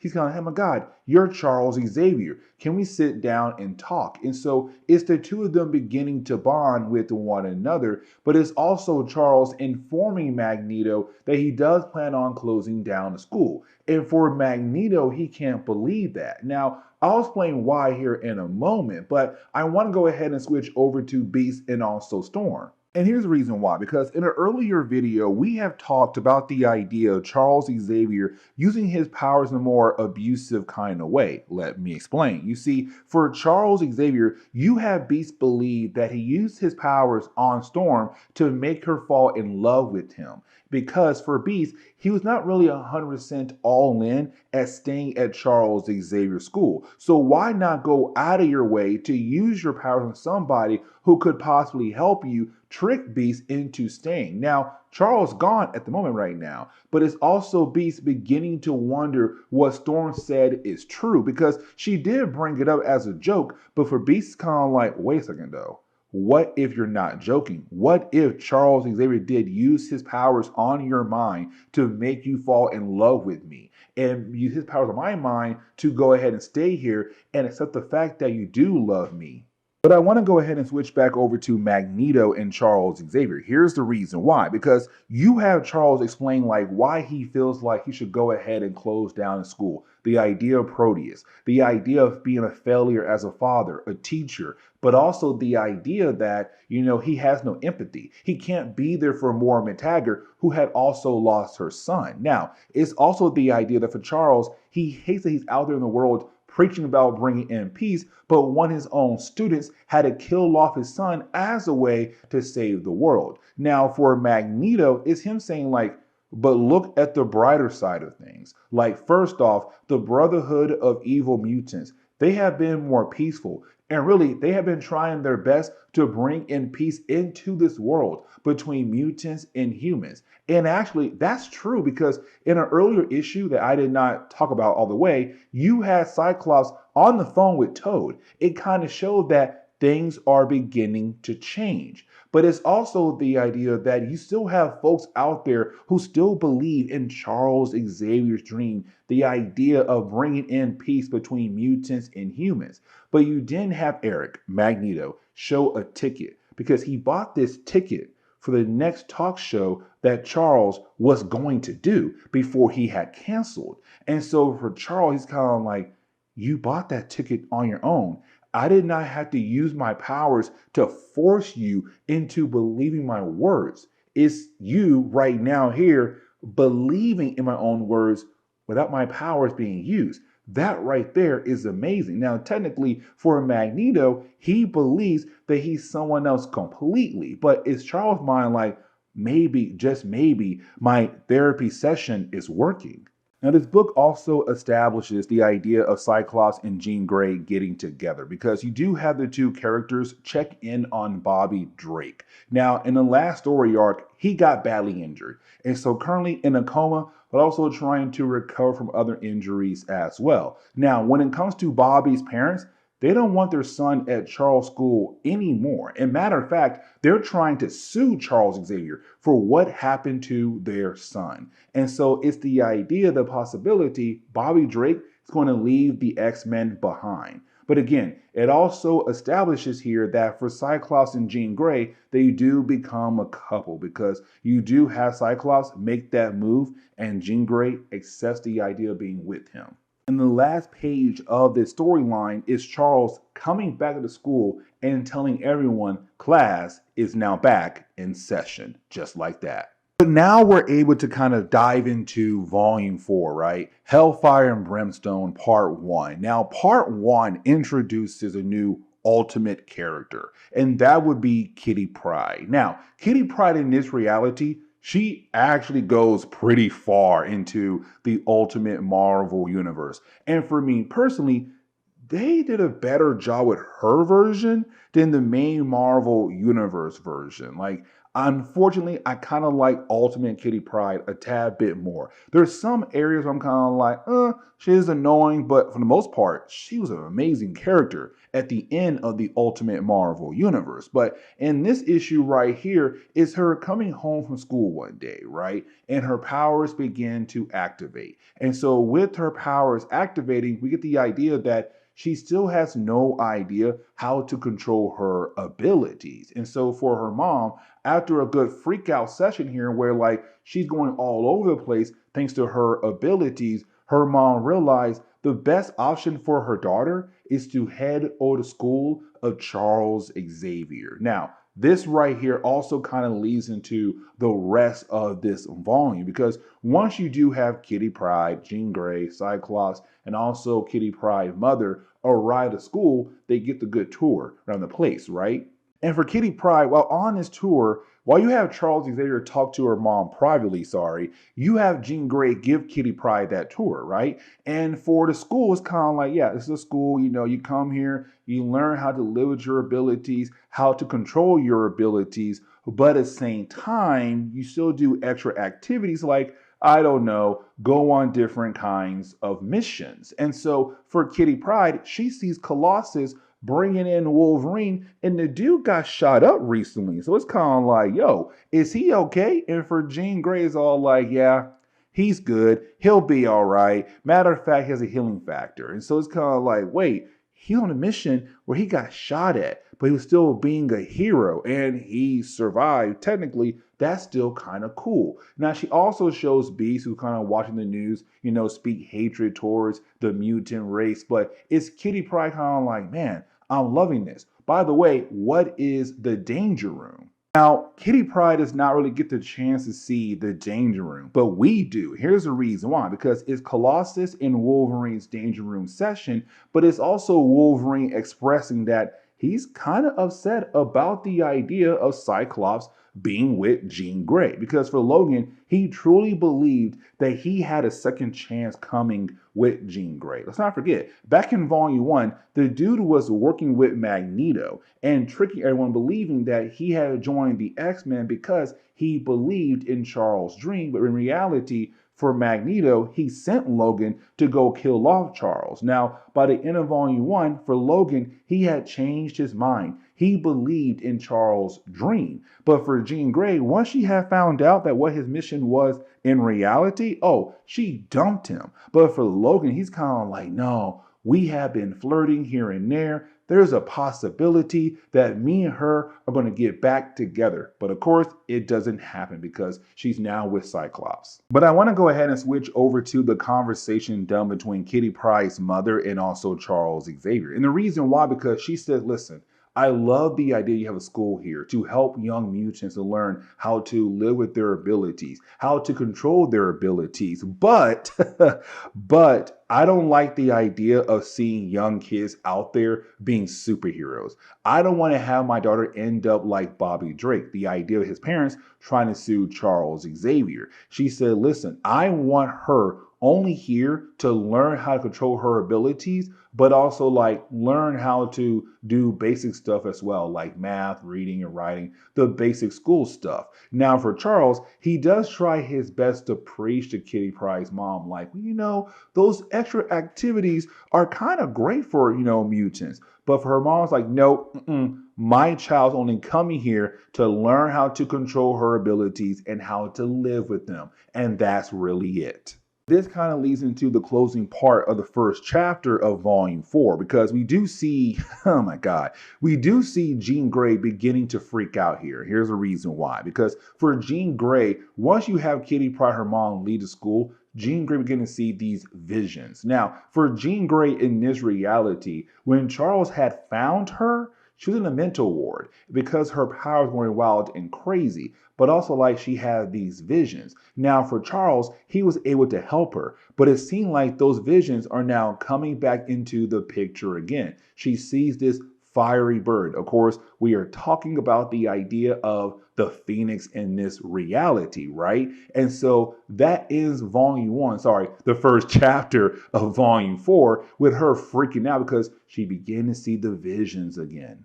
Now, as we dive into the second chapter of the storyline, we do actually pick up with the Brotherhood of Mutants. Now, here's the thing, because for Quicksilver and also the Scarlet Witch, in an earlier chapter, it did kind of say hey, you know what? For the Brotherhood of Mutants, they have gone a more peaceful way. And what that truly meant was, for Quicksilver, he's still leading the Brotherhood, and they're still trying to show that mutants sooner or later will have the ability to take over the world, but they have gone a more peaceful way. So, for example, they do disarm a nuclear facility in Pakistan. But here's a problem, though. You see, those nuclear missiles, they're completely destroyed to make sure they don't fall in the wrong hands, but also for the Brotherhood, they don't really plan on using those weapons on the human race. They have gone a more peaceful way to show that mutants should take over the world. But it's also Quicksilver saying hey, I want to show the world that I can be a great leader like my father was when he led the Brotherhood. But here's the problem though, because most of the Brotherhood, they're gone. Like not most, but a good portion of them gone. And the reason why, because they hated the idea of where Quicksilver was going with the actual group. Now, they were able to recruit some new members. Now, these mutants they had gathered, there are different mutants whose powers had manifested a tad bit differently. What I mean by that is they slowly began to change into different kind of animal creatures, like a gorilla or a bug, but there still are mutants. But these mutants, they were kidnapped. They were taken away to different labs where you had different scientists run different kinds of experiments on them. And so for them, they kind of hate the idea of what Quicksilver is currently doing, because of them, they feel like they should go after the human race for what they had done towards the mutant race. They truly do believe in the old ways of Magneto. And it does kind of seem like they plan on overthrowing Quicksilver and officially taking over the Brotherhood.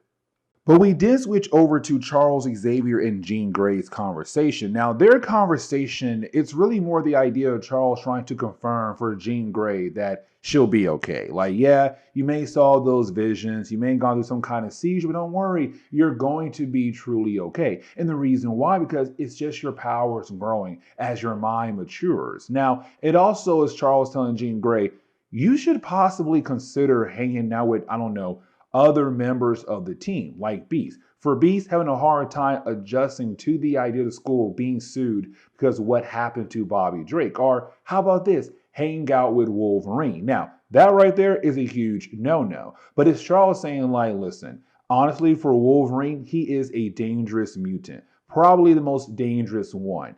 And you've been playing mind games with him. And so maybe you should stop doing that and just try to be his friends before things go south very quickly. And the thing is, Charles is right, because we switch over to Cyclops and Shadowcat. Now for Cyclops, it's him currently getting ready for a mission, right? He's heading over to the Savage Land. Now, let's not forget, for Kitty Pryde, her mom said, you are not allowed to go on any kind of mission at all. You are only there to learn how to control your abilities and how to live with your abilities. But for Kitty Pryde, she's really trying her best to sneak onto at least one mission with Cyclops or other members of the X-Men so that she can be a superhero. And matter of fact, the girl already got her own superhero name, of course, being Shadowcat. But with all that being said, Logan walks into the room.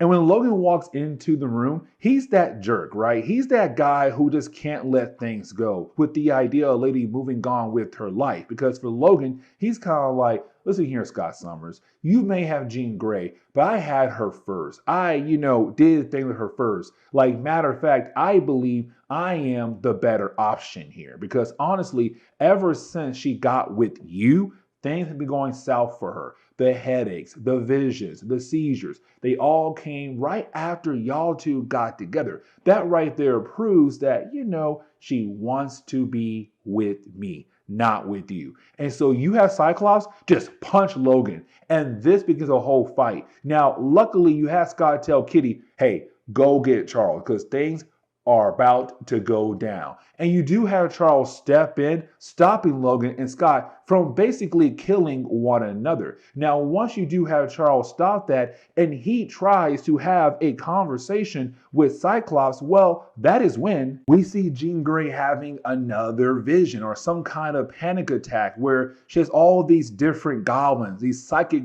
constructs just coming out of her mind or trying to attack her. She's having another fit. But as we dive into the next chapter, we really get into the idea of like, okay, let's begin the process of the return of Magneto as that big threat for the Ultimate X-Men team. And it all starts in the most craziest way, where you have Beast talking to somebody online. Now, for Beast, let's not forget, he is, I guess, currently still dating Storm, but with the idea of Charles Xavier possibly messing with the mind of Storm, he does not believe that she truly does love him. So he found love online. The problem is that the person he's talking to is not a girl. It's the Blob right now just catfishing him, but gathering information about the X-Men. This begins the downfall or the return of Magneto, but the downfall for Charles Xavier once again. Now, for Cyclops and Jean Grey, they're having this mind conversation, right?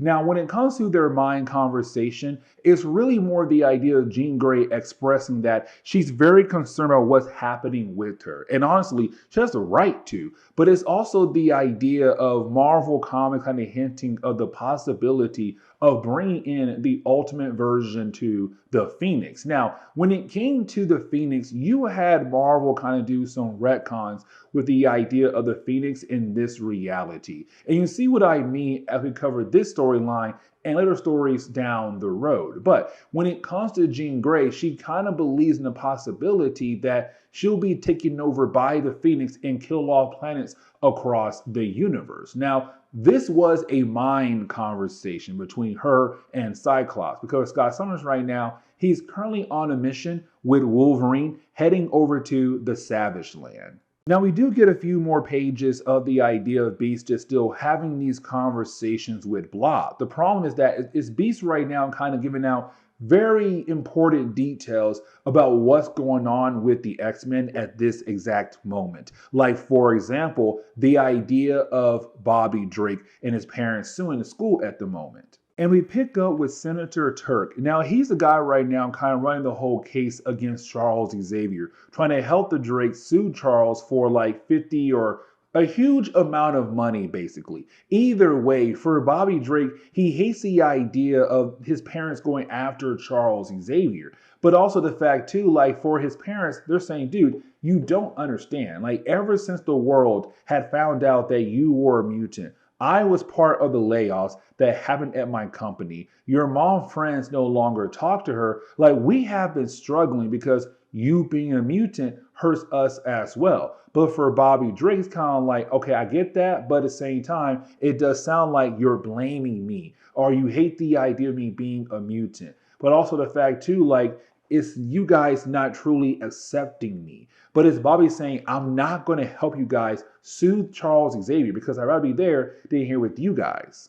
Now we do switch back over to Beast and also, well, the Blob who's catfishing the Beast at the moment. Now this conversation goes downhill just right here. And the reason why, because you have Beast bring up the idea of Magneto. Like I said many times earlier, the world believes that Magneto is dead, right? But you have Beast say, oh, that's a lie. Magneto, he's still alive. Like Charles Xavier had tricked the world. And for Blob, he can't believe what he just read that came from Beast. Now, when we do switch back over to Cyclops and also Wolverine, we get the idea of these two characters currently at the moment right now on this mission in the Savage Land. Because you had the US send some military people over there, but they all had disappeared. Now, once you do have Wolverine and Cyclops arrive, we also kind of continued that trend like, these two guys do not like each other at all. They truly do hate each other. Now, for Cyclops, he's trying his best to at least bond with Wolverine. But for Logan, it's a no-go. I don't like you, and matter of fact, I wish you were not around at all. But you then have the two realize that Kitty Pryde has snuck onto the jet with them for this mission. And of course, you do have the two express their anger with her and basically say, get back on the jet right now. Because again, her mom said, I don't want my child on any kind of superhero mission. So when you do switch back over to Beast as a way to close on this chapter, we do see Beast clarify once again to the Blob about the idea that yes, Charles Xavier is still alive. He's still out there. And so once you have Blob see that message, he tells the rest of the Brotherhood and they say, hey, you know what? Let's meet up because now the Brotherhood is going to jump Beast as a way to get that info out of him, to find Magneto and return him back into the guy he was back in Volume 1. And so as we dive into the next chapter, what we're seeing here at the moment, it's really more of us seeing Cyclops and Wolverine on the mission together. And you have Cyclops trying his best to continue on like bonding with Wolverine. But the problem is that for Wolverine, he hates the idea of Cyclops. He wants him gone completely. As we all know, it's the idea that for Wolverine, Scott's with Jean Grey. That's why he was homeboy gone. But while you do have the two characters continue on with their mission, for Charles Xavier, he finds out that Kitty Pryde has snuck away on this mission. And so for Charles Xavier, he wants her gone. He's like, hey, you know what? You are completely expelled because there's no way I'm going to give someone else the opportunity to talk bad about me out there and possibly sue me like, of course, Bobby Drake's family is at the moment. And so for Kitty Pryde, she feels like it's not fair, but for Charles, the dude's just trying to protect himself. Now,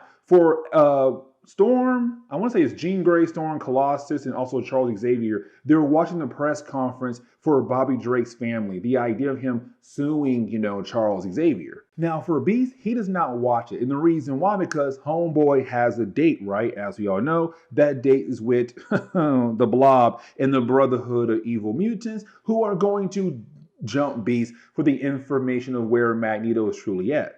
Except when it comes to the press conference, it does not go in the way that the senator had truly believed it would have gone. And the reason why, because Bobby. Because for Bobby, he already hated the idea of attacking Charles Xavier, going after Charles like this. But also, he wanted to make a stand because, again, he is a mutant. He believes in the mutant race. And so it's him saying like, no, I'm not going to do this. I'm not going to sit here and just bring down the whole entire dream that Charles is trying to build. I'm not going to sit here and talk bad about a man who actually did help me learn a tad bit more about my abilities. And so for Bobby, he does step away just like that.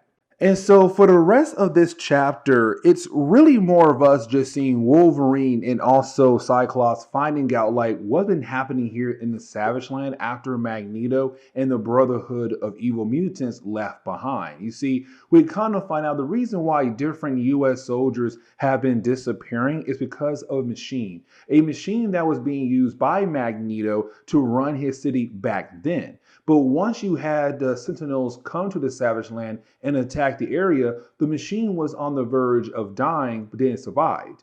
But also, it was aware of its surrounding and began to rebuild itself as a way to survive, but also one believed that it's a mutant of its own kind.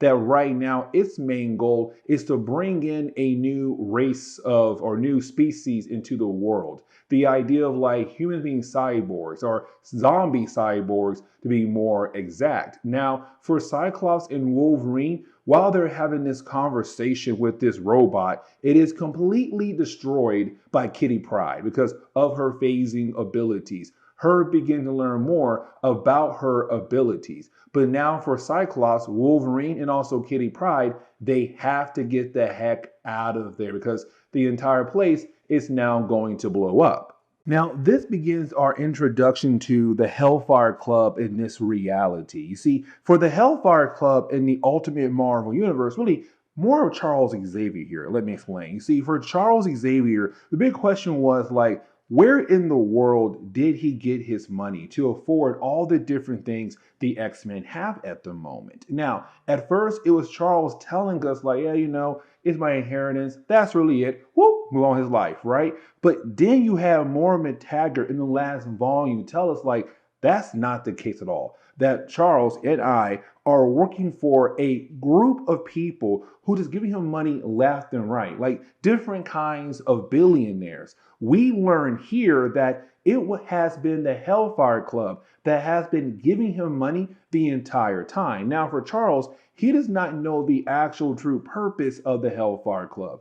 Their main goal is to bring in the Phoenix. And now it's time for them to meet Jean Grey. So this leads us into the final chapter for today's video. Now, here's the thing, because after this storyline, we're going to cover Ultimate War. And Ultimate War was kind of like a crossover between the Ultimates and also Ultimate X-Men. But honestly, that right there means we only have 2 more storylines to cover. And we're going to do an Omnibus full story video very soon on the channel for Ultimate X-Men. But with that being said, when it comes to the idea of like the X-Men, they've been invited by the Hellfire Club to a special event, at the Hellfire Club building. Now, for our heroes, they believe that everything is going to be normal. Like, this is a normal night to celebrate the idea of Charles Xavier taking the money of the Hellfire Club and using that money to bring in a brand new superhero team, but also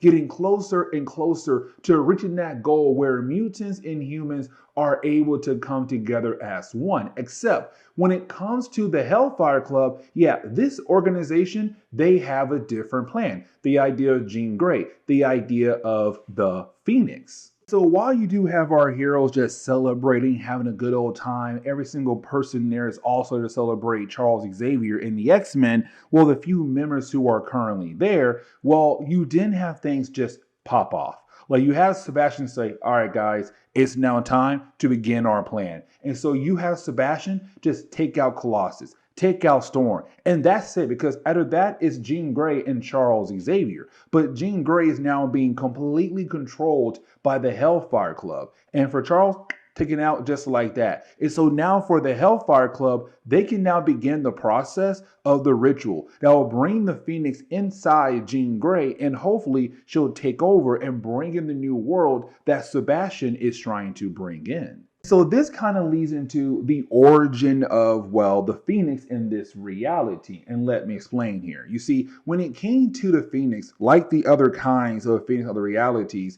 she had the ability to create life across this universe. The problem was that her creations got jealous. And so what they did was they advanced into technology, try to use technology as a way to capture the Phoenix. Now, the problem was that it took forever to battle against the Phoenix, but you had them being able to capture her, but they realized they couldn't keep her captured for too long. And so what they did was they locked her away inside the Earth. The Earth is technically her prison. But here's the catch though. You see, there was this other church, better known as the Shi'ar. Now, the Shi'ar church was trying their best to just praise for the powerful being, also trying to find different ways to release her, but also allow her to go out in the universe again to continue to create life.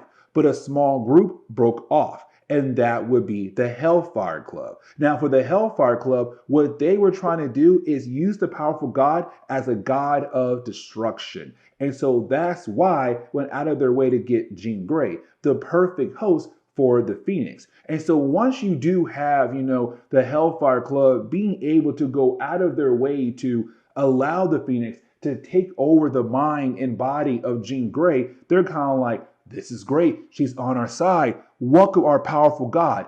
The Phoenix said, yeah, you messed up right now. The reason why, because for the Phoenix, she's like upset because she was locked away by her creation, the mortals. And so for her right now, she wants to go ahead and kill off all the mortals across the entire globe. Now, she does kill off every single member of the Hellfire Club.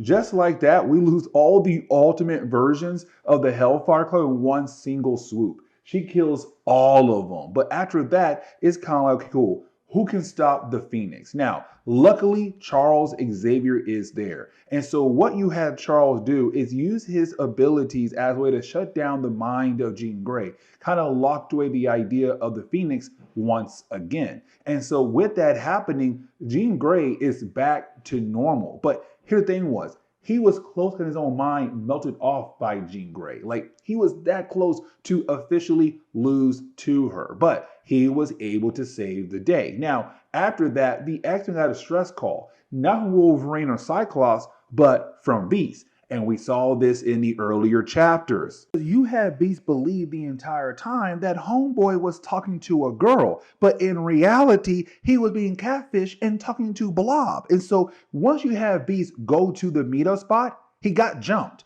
And the Brotherhood was able to get information about Magneto from him. And so just like that, you have them being able to find Magneto, bring him back up to where he used to be at back in Volume 1. And so now this leads into Ultimate War. Okay, so getting back into our coverage over the X-Men, we kind of reached that point where we're almost done when it comes to our coverage over Mark Millar's run on Ultimate X-Men. We only have like two more storylines to cover. And so getting into today's video, we're going to sit down and talk about Ultimate War. Now, Ultimate War was basically the first crossover for the Ultimate Marvel universe. And let me explain. You see, when it came to Ultimate Marvel, the original Ultimate Marvel, you had Spider-Man, X-Men, and the Ultimates in the early days of the Ultimate Marvel universe. You didn't have Fantastic Four just yet. But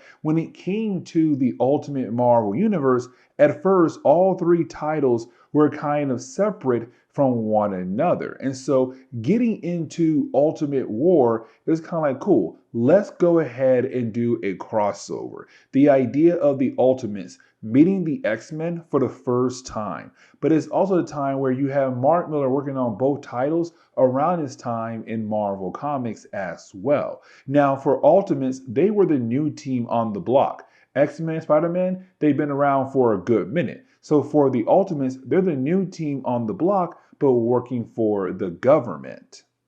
Now, Ultimate War is also kind of like a prelude that leads into the final story arc that's done by Mark Millar on his run on Ultimate X-Men. Because for Ultimate War, it's the idea of the world finding out about Magneto. Let me explain. You see, back in Volume 1 of Ultimate X-Men, we were kind of left to believe in the possibility that Magneto was killed off by Charles Xavier. But by Volume 2 and also Volume 3, we had discovered that's not the case at all. You see, you had Charles had the whole entire world believe that he did kill off Magneto, but in reality, he did not. Matter of fact, he wiped the mind of Magneto and made the guy live a different kind of life, a life as a good person. Now, again, the world had no idea he was alive. But you had Beast trying to find a new girlfriend in online chat rooms. And with that happening, he thought he met somebody,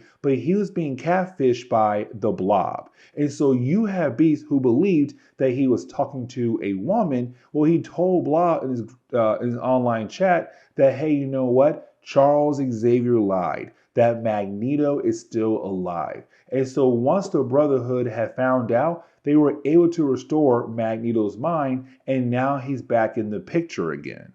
And so this kind of leads us perfectly into the first issue of Ultimate War, because we do pick up on Brooklyn Bridge. Now, you have all these different people just trying their best to cross the bridge. The problem is that there's a huge traffic jam. A huge accident happened on the bridge. So of course, people are no longer able to move forward at all. All they can do is move backwards. But once you do have all the different people who are currently stuck on the bridge realize they have to go backwards, well, that is when you have the entire bridge get blown up just like that. And of course, this is an attack being done by Magneto to announce to the entire world that he's back in the picture again. Now remember, for Magneto, in this reality, he's not even trying at all with the idea of mutants and humans living together, because he believes that mutants are the next step in evolution. And so in his mind right there, the entire world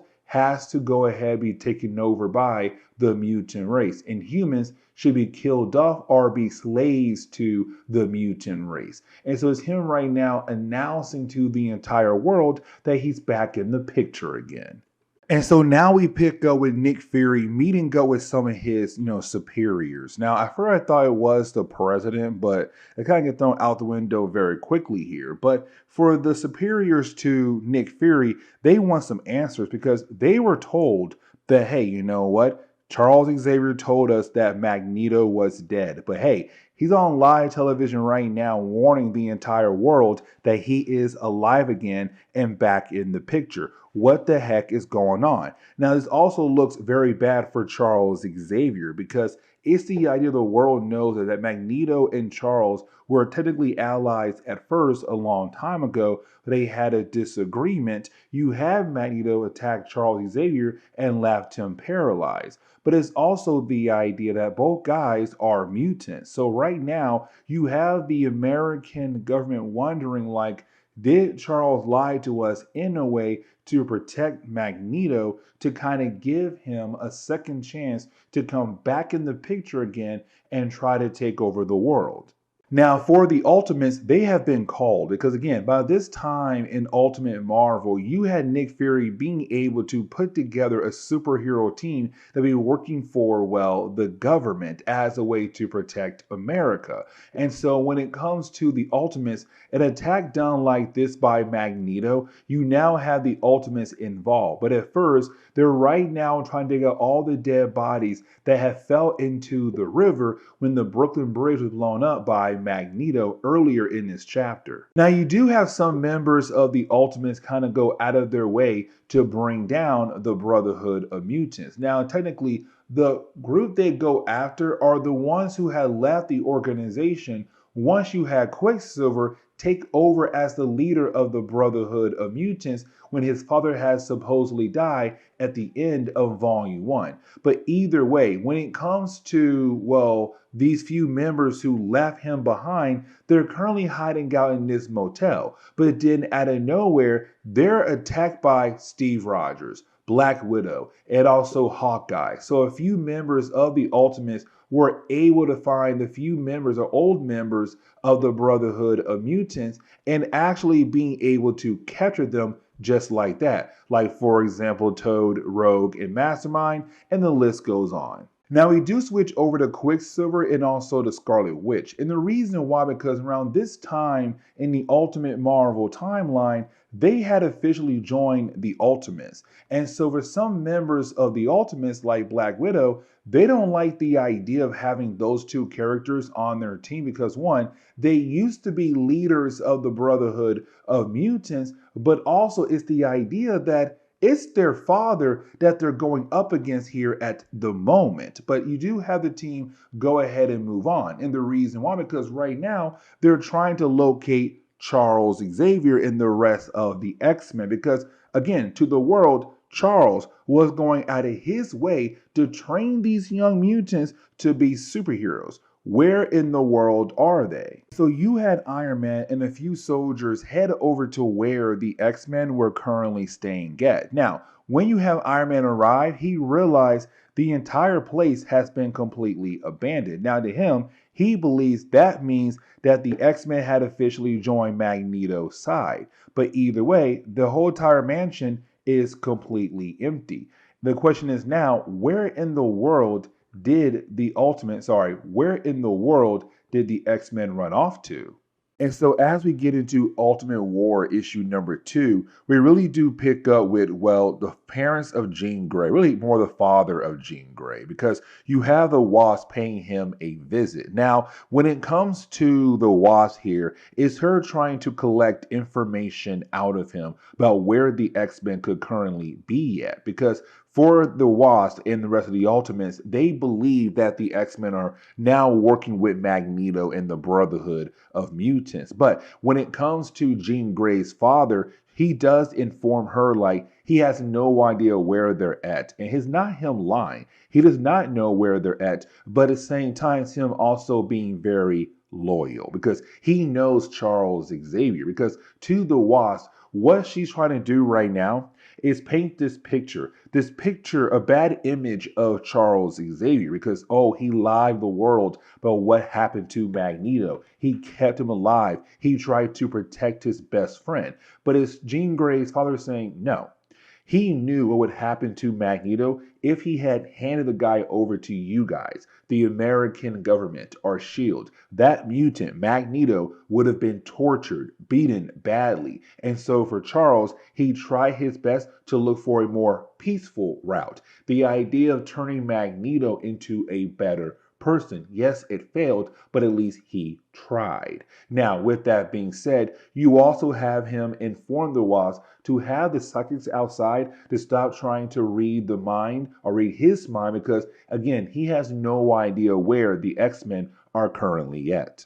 And so this kind of leads into us seeing the X-Men for the first time in the whole entire storyline. But when we do, we go with the idea of everyone kind of being angry because they're hiding out right now one of their secret bases across the world. But for Storm and Beast, their tempers right now at a high level because for Storm, she had forgotten something that Beast asked her to pick up when her and Colossus were out there buying different things for this base. But it's also sort of expressing that this is all his fault because it's the idea these two characters used to date one another, but they only broke up because Beast believed that Storm's mind was being controlled by Charles Xavier to make her fall in love with Beast as a way to keep him with the X-Men. And so because of that, he broke up with her and got into an online chat room and got catfished by the Blob. And so you have Storm expressed like, no, this is all your fault right here. Now, she also blames Jean Grey as well because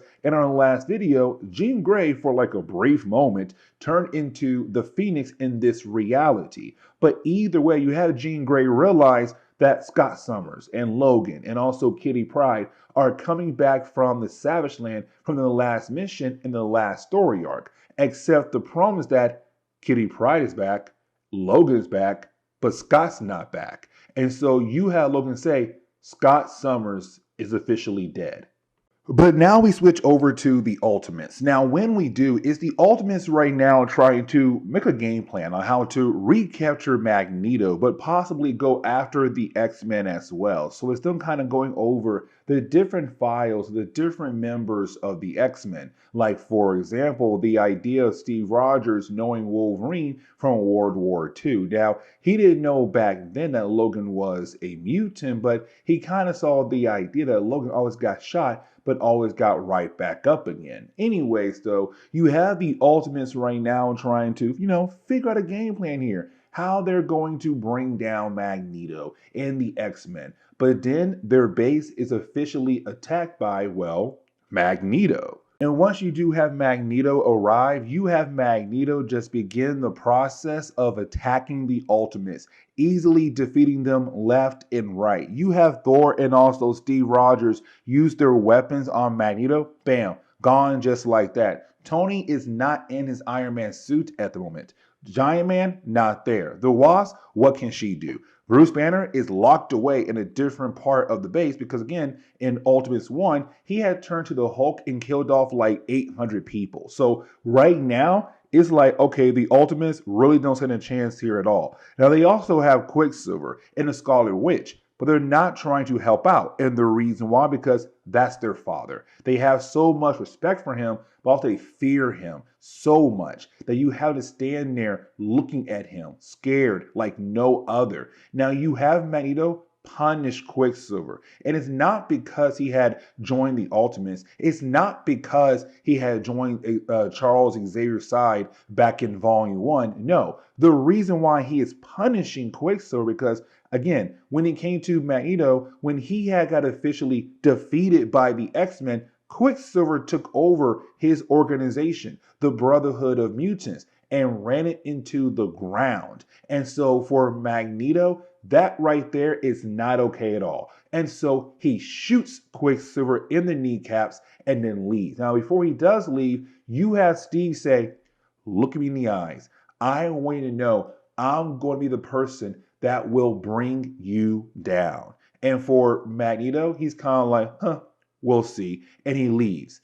And so then for Steve Rogers, that right there makes him even angrier because now Magneto is his #1 target. But on top of that, so is the X-Men because even though you have Charles right now trying to call the Ultimates, trying to clear their name, well, for Steve Rogers, he's kind of like, no. These guys lied to us. They told us they had defeated Magneto. That was a lie. But on top of that, they went into hiding as soon as he came back in the picture again. And now this wild monster is on the loose, taking down bridges and killing people left and right, it's their fault. And so, no, it's now time for me to bring them down as well. Now, as we dive into Ultimates issue number 3, we do pick up with Nick Fury, Black Widow, and the President. Because with the idea of Magneto being out there, you have to make sure that he is safe. Because back in Volume 1, Magneto did try to go after the President. Now, with that being said, we kind of learned that this city is a safe haven for the different presidents who are currently in term over time in America. Like, every single person is somehow a secret government agent who's going to make sure the president is well protected. So if Magneto does try to come over here to look for the president, he'll be shot down just like that in a matter of seconds. Now, for the president, he wants to make sure that the X-Men are brought in alive because he still believes in the X-Men. But for Nick Fury, they got to go down because it's their fault that right now America and possibly the world is currently in this weird situation thanks to Magneto being back on the board again. Now, we also learned here that when it came to Magneto attacking the base belonging to the Ultimates, the Hulk was able to escape just like that. And let's not forget, the Hulk in this reality does eat people. So supposedly he had ate all the different nursing staff who would there make sure that Bruce is okay when he was locked up. But either way, when it came to Magneto attacking their base and knocking out the power, it allowed Bruce to turn to the Hulk and being able to escape again. Now, this particular storyline is also reminding us that the Wasp in this reality is a mutant. But it's also Steve Rogers saying, listen, the reason why the Ultimates are going after Magneto is not because he is a mutant, it's because he is a terrorist. He's right now trying to attack the entire world, but especially America. And so it's him saying like, Wasp, you have nothing to worry about because even though you are a mutant, we're not coming after you. Now, in our last video, we had talked about the idea that Bobby Drake was away from the X-Men. And the reason why, because back in, I want to say Volume 3, the idea of Proteus being around, you have Proteus severely injured like Bobby Drake. And so he was in a coma, he came out of the coma, but had to stay home with his parents. Now, for his parents, they hated the idea of allowing Bobby Drake to go with Charles Xavier because he got seriously hurt. But it's also the idea that right now, with Bobby Drake being well known as Iceman, who is part of the X-Men, for his parents, it's been kind of hard on them as well, like getting a job or keeping their friends. But for Bobby Drake, he wants to leave his parents behind to at least help the X-Men out when it comes to fighting against Magneto.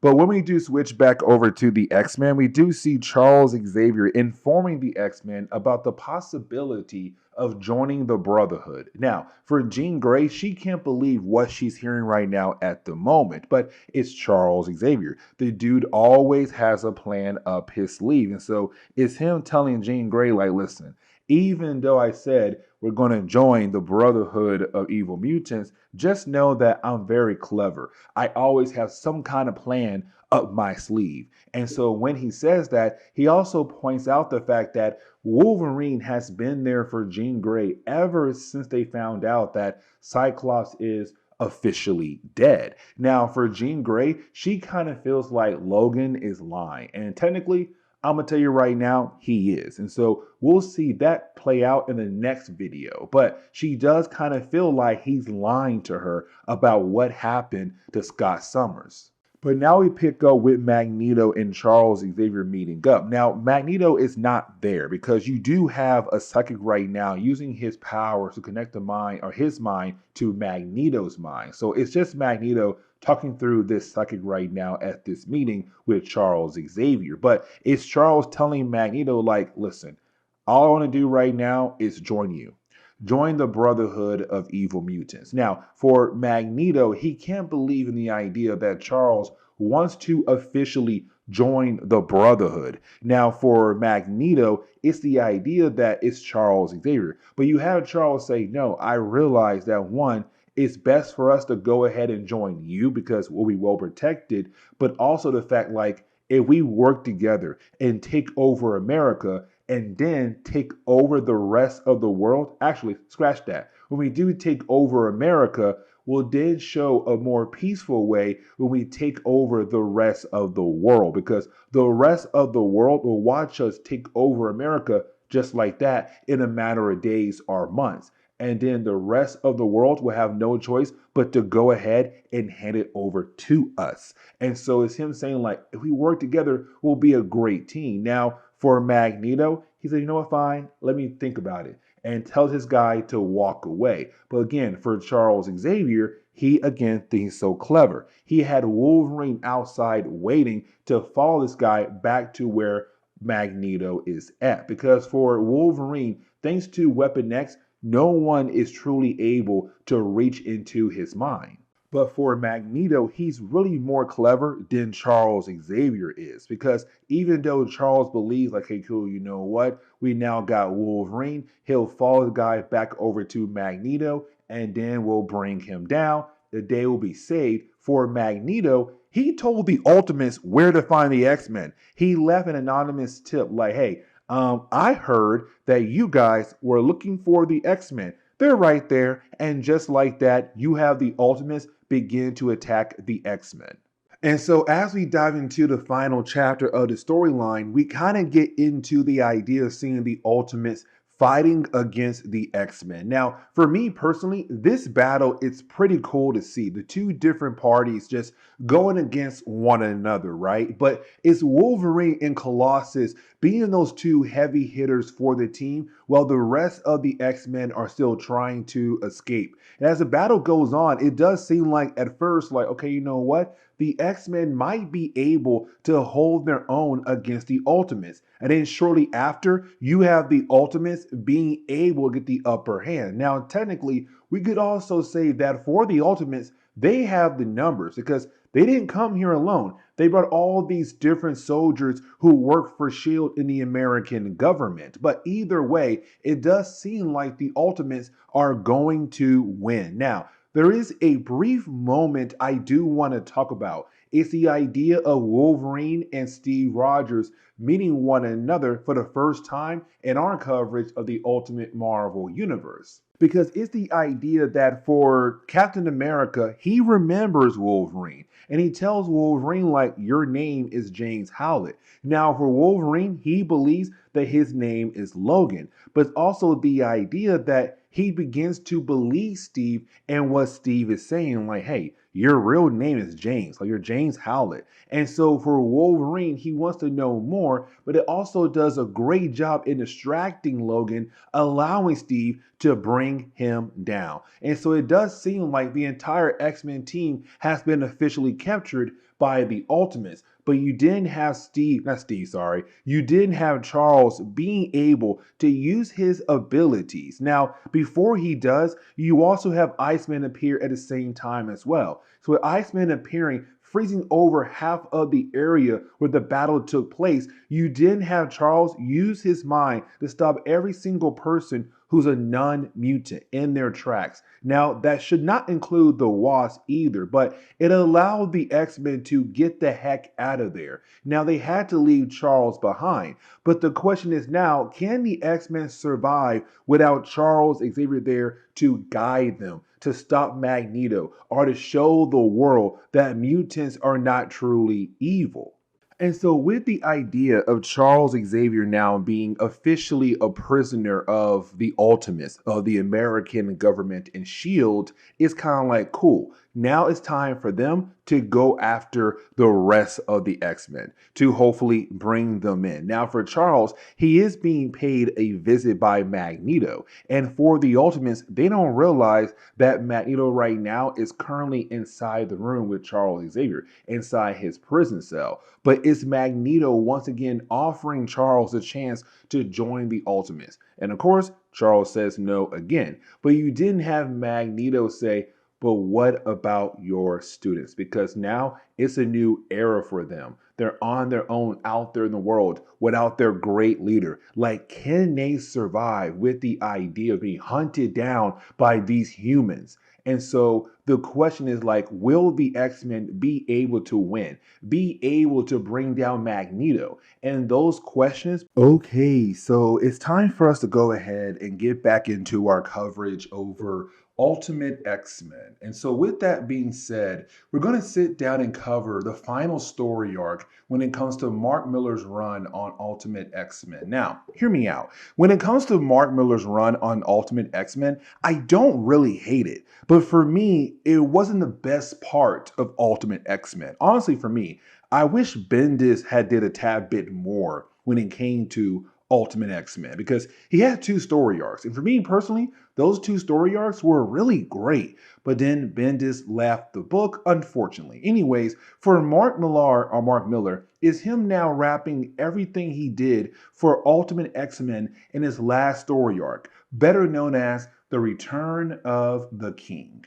Now, this is a massive storyline, 8 parts long, right? But the first part, the prelude, is really more of us kind of diving into the past with Charles Xavier and also Magneto. Now, we already learned a while ago that for Charles Xavier, he was married to Moira Taggart. They had a son, but he left them behind for Magneto. And so in the opening pages of the storyline, we're seeing that again, but it kind of hurts a tad bit more because for Charles, it's the idea of him believing that they'll be okay without him. He's kind of like, listen, me and Moira, we weren't really good together anymore. And matter of fact, she was thinking about leaving me anyways. And for David, my son, he'll be okay. He has toys, football, and all those different things. And he drives off with Magneto. Now that took place 8 years ago, but now we jump forward 1 year. So 7 years ago, but now in San Antonio. And we pick up with another character, and his name is Ricky. Now, when it comes to Ricky, he's a mutant, and unfortunately right now, he's being chased down by a group of people who truly do hate mutants a lot. And so what we're seeing here at the moment is the idea of Ricky possibly dying. But he's then saved the very last second by Magneto and also Charles Xavier. So this begins the process of them going around and recruiting different people into their cause. But now we have to transition over to San Francisco, but now it's only 6 years ago. And we pick up with Magneto and Charles Xavier. Now, this time we see that they have opened up a school in San Francisco by using the money that was left behind by Magneto's family. Now, we also kind of get the idea for Magneto. He already said, I am done being connected to the rest of my family besides my children. And the reason why, because the rest of my family, they're all humans. My kids and I, we're not humans. We're mutants. We're better than them. But for Charles and also for Magneto, they had realized that there are mutants across the world. But those mutants, they need somewhere to stay. And so they have using a device to locate different mutants across the world. And they are realized that right now, they have located at least 200. But of course, there could be more out there. But 1 year after that, we learned that they had to leave San Francisco behind because at night, their home would be attacked constantly by the different humans who hated the idea of a school or a place being there for mutants to go. And so this leads into the Savage Land. It was Magneto saying, we need somewhere to call home, somewhere far away from all the different countries, but also a place where we could build something beautiful. Bam, the Savage Land. Now, as you all know, that was Magneto's home in the first volume. And so now we know why they came there for. And the thing is, they already have a few hundreds of mutants heading over there to live a life away from humans who hate them for what they are. But 1 year after that, things began to change because for Magneto, he hated the idea of different mutants having regular human names like Ryan or Joseph or, Tyler. It's the idea that now they're mutants, they should have mutant names like Magneto or Quicksilver or the Scarlet Witch. And so when it comes to Ricky, he's like, listen, dude, You were a young boy that we had saved, but you had joined our cause. You're no longer a human, so you no longer need a human name. You need a mutant name. Now, it's also the idea that for Charles, when he looks at all these different people that they had recruited, in his mindset, it's kind of like, this is beautiful because I have brought all these people here to live a peaceful life. But for Magneto, he says, no, we're building an army. And of course, that means an army to use against the humans. Now, when it comes to Magneto, 5 months later, he began to realize something, or he thought he was, when it comes to Charles Xavier. He looks at Charles and say, you're somebody I can no longer trust because I know, Charles, that you have been talking to other people, people from America, people from the UK. You are working with other people outside us, our organization, our group. But it's also Magneto saying the reason why I have this helmet is to block you out of my mind because I know that you are trying to read my mind and change my mind. And so you have, Magneto say like, listen, so you and I, our trust is no longer there. Now, when it came to Charles and also Magneto, by 3 years ago in the past, they had realized they're no longer on the same page with one another. And matter of fact, for Magneto, he felt like he was betrayed because you had Charles attack Magneto, but not to defeat him, but to escape, to get away from the Savage Land. The few mutants who did believe in Charles' word, they're also trying to go with him as well. But for Magneto, before they're able to leave, he has to make sure that Charles will always remember that he had crossed the line with Magneto, that he has broken their bond. And so we see a metal pole go right through Charles' body, of course, leaving him paralyzed. But in the present day, we see Magneto getting ready to make his grand return, to go after the entire planet. But it's also the idea that we see Sabretooth has also joined the Brotherhood as well. And that is just a prelude to this storyline. Now, as we get into the second chapter, what we're seeing here is just different attacks, different things being done by Magneto and the Brotherhood of Mutants. Now, the X-Men, they're still off the board right now for this storyline, but we do pick up with, well, Mastermind and Multiple Man in Paris right now, stealing a few paintings from this one location. So it's kind of cool. It's just Magneto doing all these different kinds of attacks. They're not major attacks, but they're still major things to do against the human race across the board because these different paintings are still very valuable to Paris. Now, we do switch over to the White House. Now, at the White House, it's us seeing Nick Fury telling the higher-ups, like, listen, the White House is going to be a fortress. By the time this place is done, Magneto will not even try to come here. If he does try, he'll be brought down so fast, y'all be so amazed with what I did at the White House when it comes to bringing down Magneto and his Brotherhood if they try to attack here. But it's also Nick saying like he's going after the X-Men as well because he still believes in the idea that Charles was trying his best to help protect Magneto. But in reality, it was him trying to turn Magneto into a better person. But for Nick and S.H.I.E.L.D., they got Charles Xavier, but they don't have the rest of the X-Men. Now, let's not forget, we're also kind of left to believe that Cyclops has been killed off because 2 story arcs ago, we had talked about the idea of Wolverine, Cyclops, and Kitty Pryde going over to the Savage Land, and we're left to believe that something happened there that killed off Cyclops. But now we have to switch over to Moira McTaggart. Now, for Moira McTaggart, she's, again, the ex-wife to Charles Xavier. Also, she's part of the whole organization that Charles had built with the money that he was receiving from the Hellfire Club. And so when it comes to Moira McTaggart, she's heading over to a safe house because for S.H.I.E.L.D., they're not just going after the X-Men. They're going after anything or anyone that has some kind of connection to Charles Xavier. Now, once you do have Moira being able to reach a safe house, she gets a call from Nightcrawler, who's in Germany. Now, he was given Charles' number, but the thing is, Charles right now has been captured by S.H.I.E.L.D. The rest of the X-Men, they're still out there, but no one knows where they're at the moment. And so when it comes to Nightcrawler, unfortunately, he's not really able to reach the X-Men nor Charles, but he does agree to meet up with Moira McTaggart.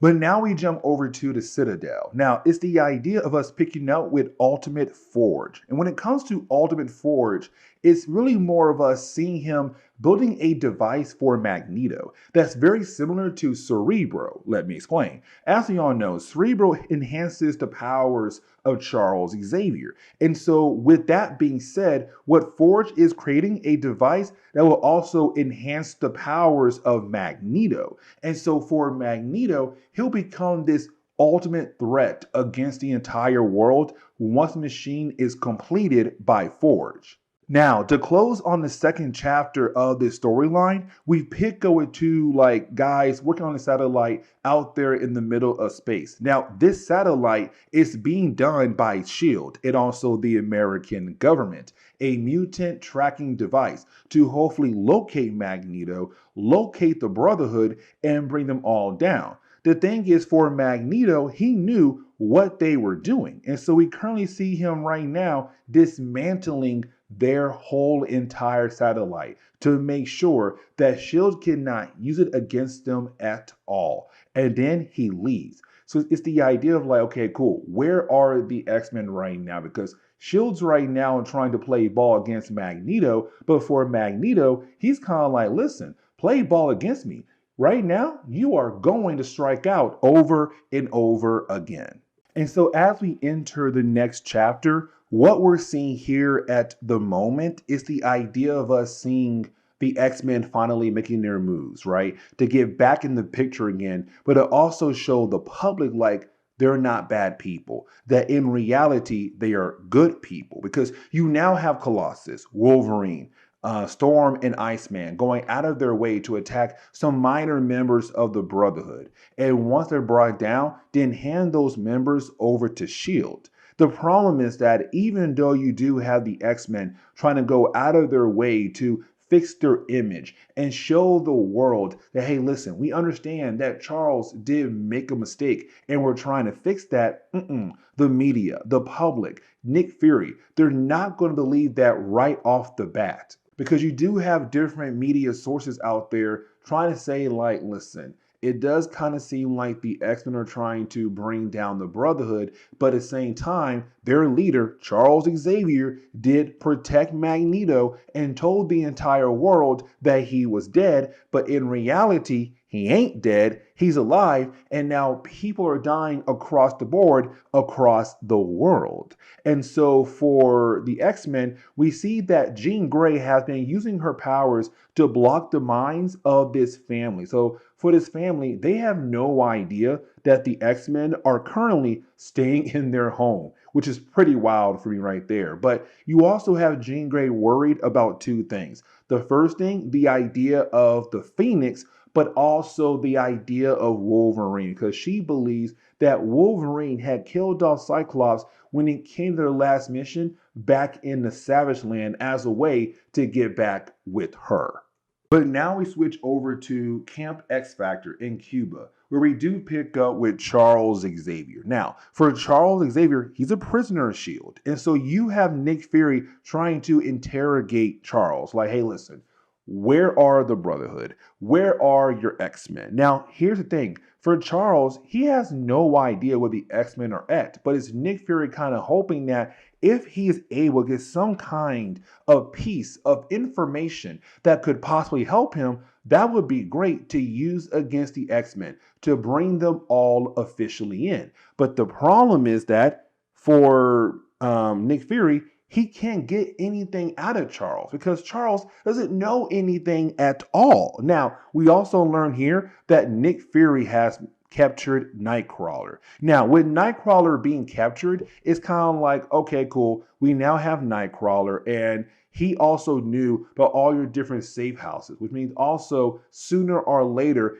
as we go through his mind, we'll be able to locate the X-Men. But for Charles, he believes that his mutants, his students, are the last chance to help save his species, the mutant race. But now we have to switch over to, well, the X-Men, right? And so you have Wolverine informing the rest of the X-Men that he took down a bunch of soldiers. Now, of course, for Beast, he's very upset because they're trying to fix the image of the X-Men at the moment. So the idea of Beast being out there and hearing Wolverine just bringing down 40 or 50 soldiers and brutally beating them down, Beast is like, dude, what are you doing? Because you're ruining our image. We're trying to fix it and making things a whole lot worse for us. Now, in the middle of their conversation, you have Jean Grey express the idea that she is very upset with Wolverine because she believes, again, that Wolverine killed Cyclops as a way to get back with her. The thing is, he's not winning if that is the case. Now, while you do have the X-Men constantly arguing with one another, Magneto appears. Now, this is only a hologram, but this is Magneto saying, listen, you guys are right now are standing on the wrong side of things. Like, if you want to be saved, if you want to be protected, you must join the right side. And the right side is my side. And so you have 7 days to decide which side you are going to join. And that right there means that the X-Men, they have that offer. And the question is, will any of the X-Men possibly join his side? But now we have to switch over to the next chapter. Now, when we do, we're kind of getting into the idea of figuring out, like, what exactly happened to Cyclops? Because for Cyclops, all we know is that Wolverine said he's dead, but we didn't see anything, right? And the last time we saw Cyclops is when him, Wolverine, and also Kitty Pryde went on a mission into the Savage Land. Well, we kind of find out Cyclops is not dead, actually. Matter of fact, Wolverine let go of his hand when they were trying to climb out of a crater. And so for Cyclops, he had fallen to what could have been his death, but he survived. But the problem is that his body is almost completely broken. He's not really able to move and get somewhere safe. And so Kitty Pryde, she did not see it at all. So for her, she believes that yes, Cyclops is dead. But in reality, no, he's alive, but barely hanging on.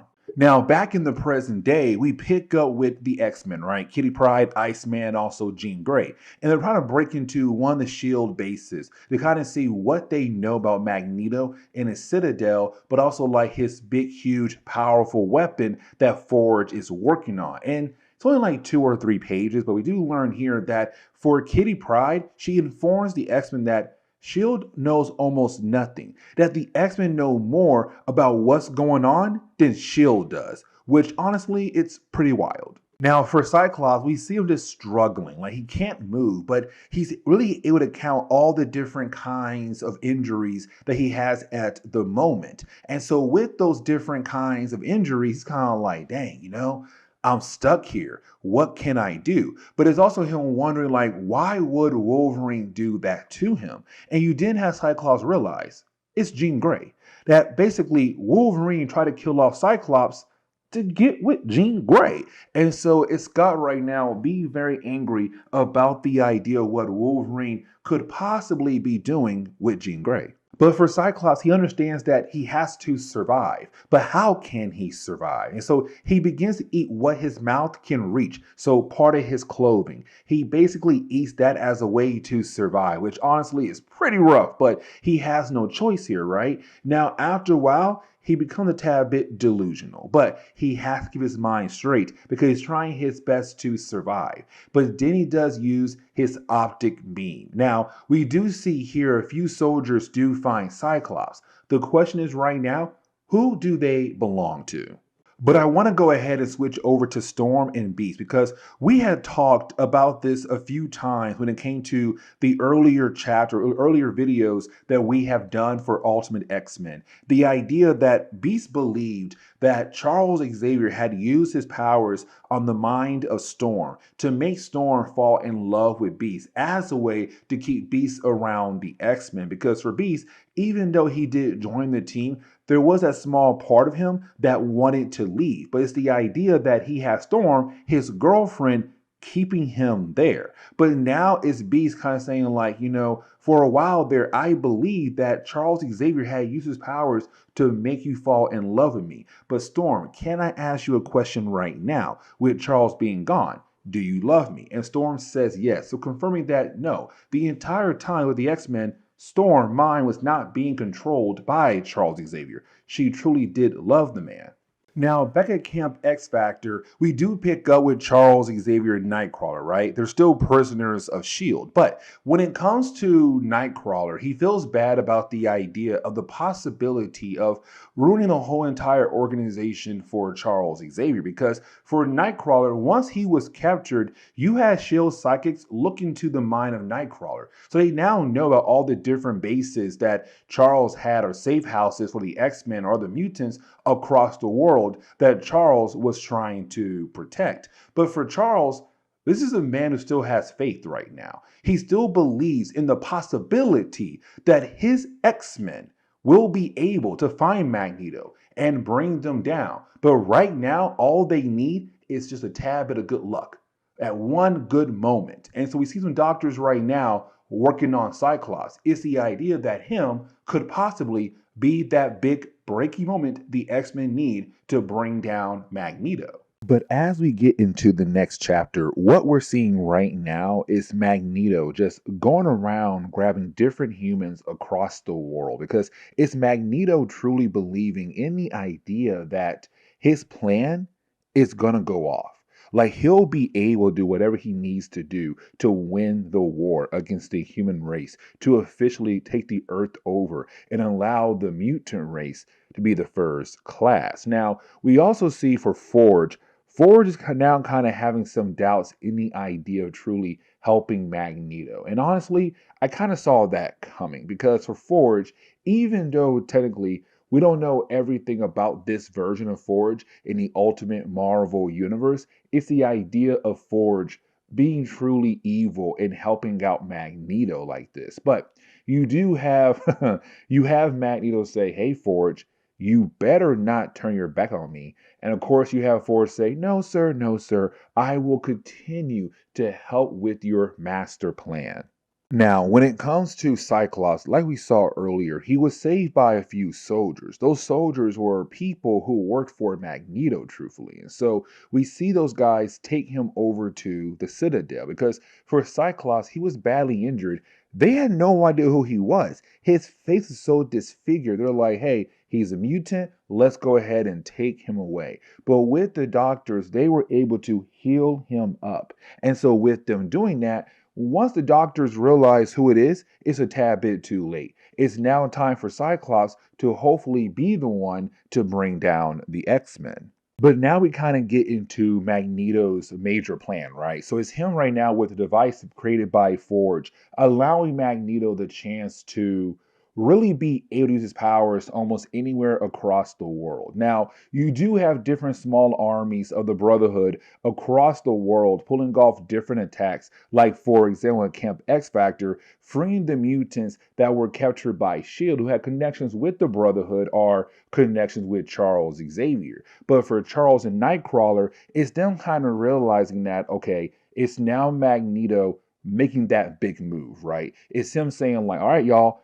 things going to pop off here and now. So let's go ahead and see where this could possibly go." And for Magneto, it's him truthfully believing that he's going to win. Like, he really does believe he is going to win the war now, because his device is truthfully working. But at the very last second, he's then hit from behind by Cyclops. Now, for Cyclops, the dude knew that there's no way that he would be able to handle this whole entire situation on his own. And so before he had attacked Magneto, he made sure to call in the rest of the X-Men. So they all appear all at once, and they all now begin to battle against the Brotherhood and also Magneto. Now, here's the thing, because I always forget this when it comes to Wolverine and Sabretooth because for Wolverine, he does cut off the head of Sabretooth. Now, just in case you're kind of wondering, like, oh my God, he's now gone forever. No. When it comes to Sabretooth,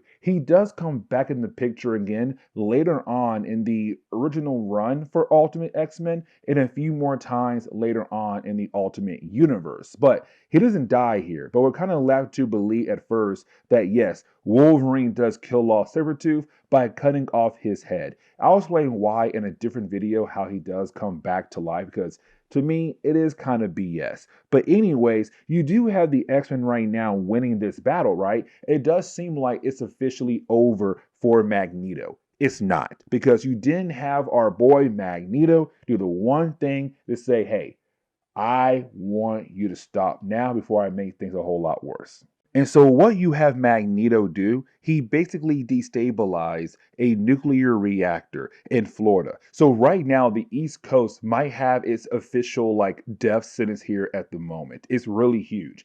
And so it's him saying like, no, I'm going all out. I'm going to battle. I'm going to win the world and give it to the mutant race. I'm going to bring down anyone who stands in my way. The X-Men, the Ultimates, Shield. You're all going to lose now.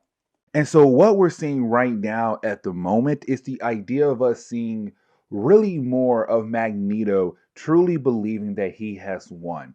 With the nuclear reactor going off, and of course, now that part of the East Coast being affected by the radiation, we also see Magneto holding every single member of the X-Men down. He truly does believe that he has won, that he's going to win and nothing can stop him. Now, he does begin to torture Wolverine because remember, back in Volume 1, when it came to Wolverine, we had learned that he was part of the Brotherhood, but he was assigned to kill off Charles Xavier. And so he pretended to be somebody who wanted to join the X-Men as a way to close Charles Xavier and to hopefully kill him off. But over time, you had Wolverine realize, like, you know what?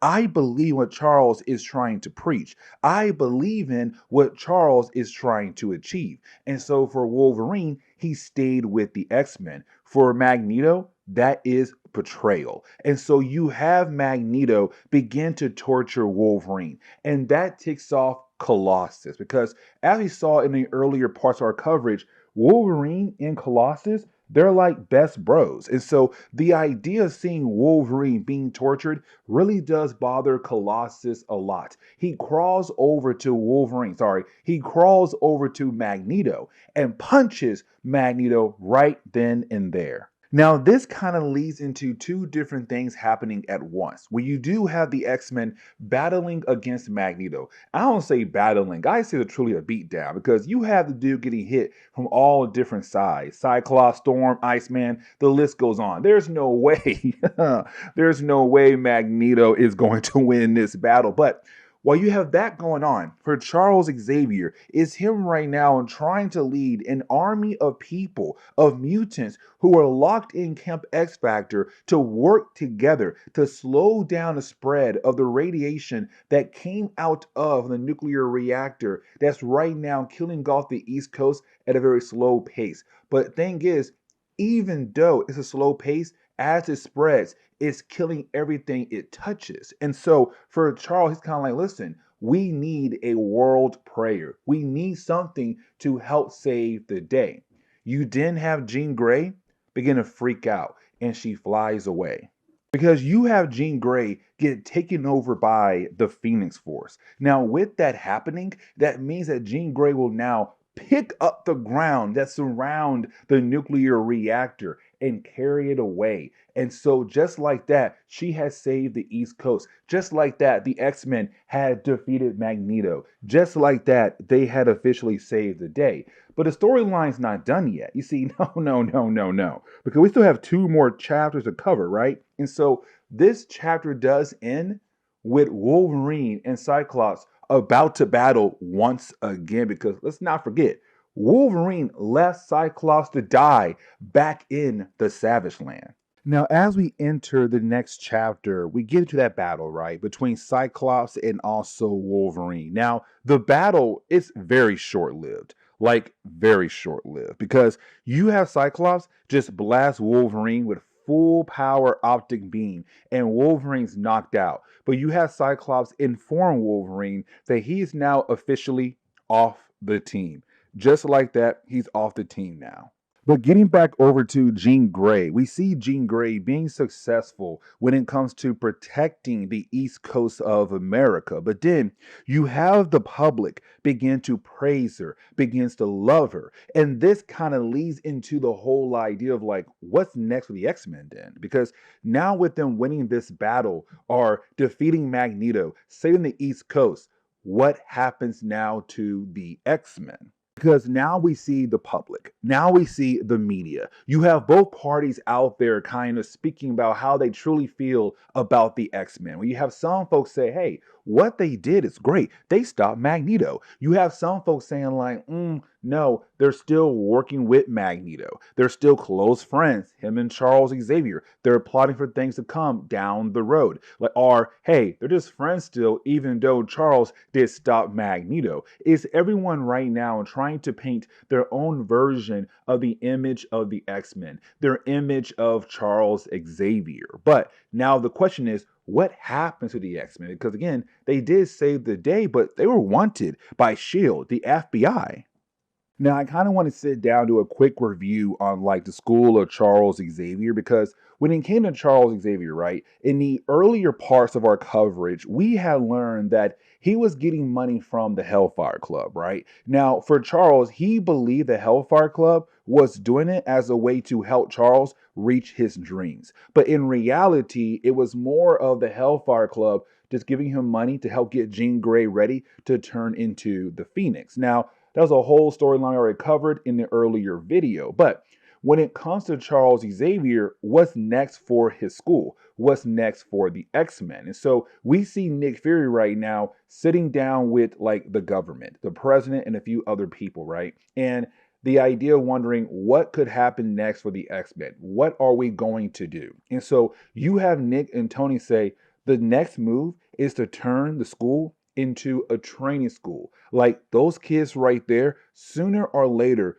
could become ultimates down the road. And the thing is, if it's true that the mutant race will sooner or later take over the world, why not go ahead and try to build a bond with the mutant race now before things get worse down the road? Because right now, there's what, hundreds, 200, maybe 500, but now in the future, there will be thousands, millions. What are you going to do then when things get harder to control the mutant race? And so you have the whole board agree to turn the school into a school of training that will lead the kids into becoming ultimates down the road. And so we see that 3 months later, the school is now officially open. Now, with the school now being officially open, that also means like, hey, you know what? They can now take in new students like Rogue or like, Nightcrawler. Now, for Nightcrawler, he was going to join either way, as we saw in the earlier chapters of this storyline. And for Rogue, it was a tad bit different because she was part of the Brotherhood, right?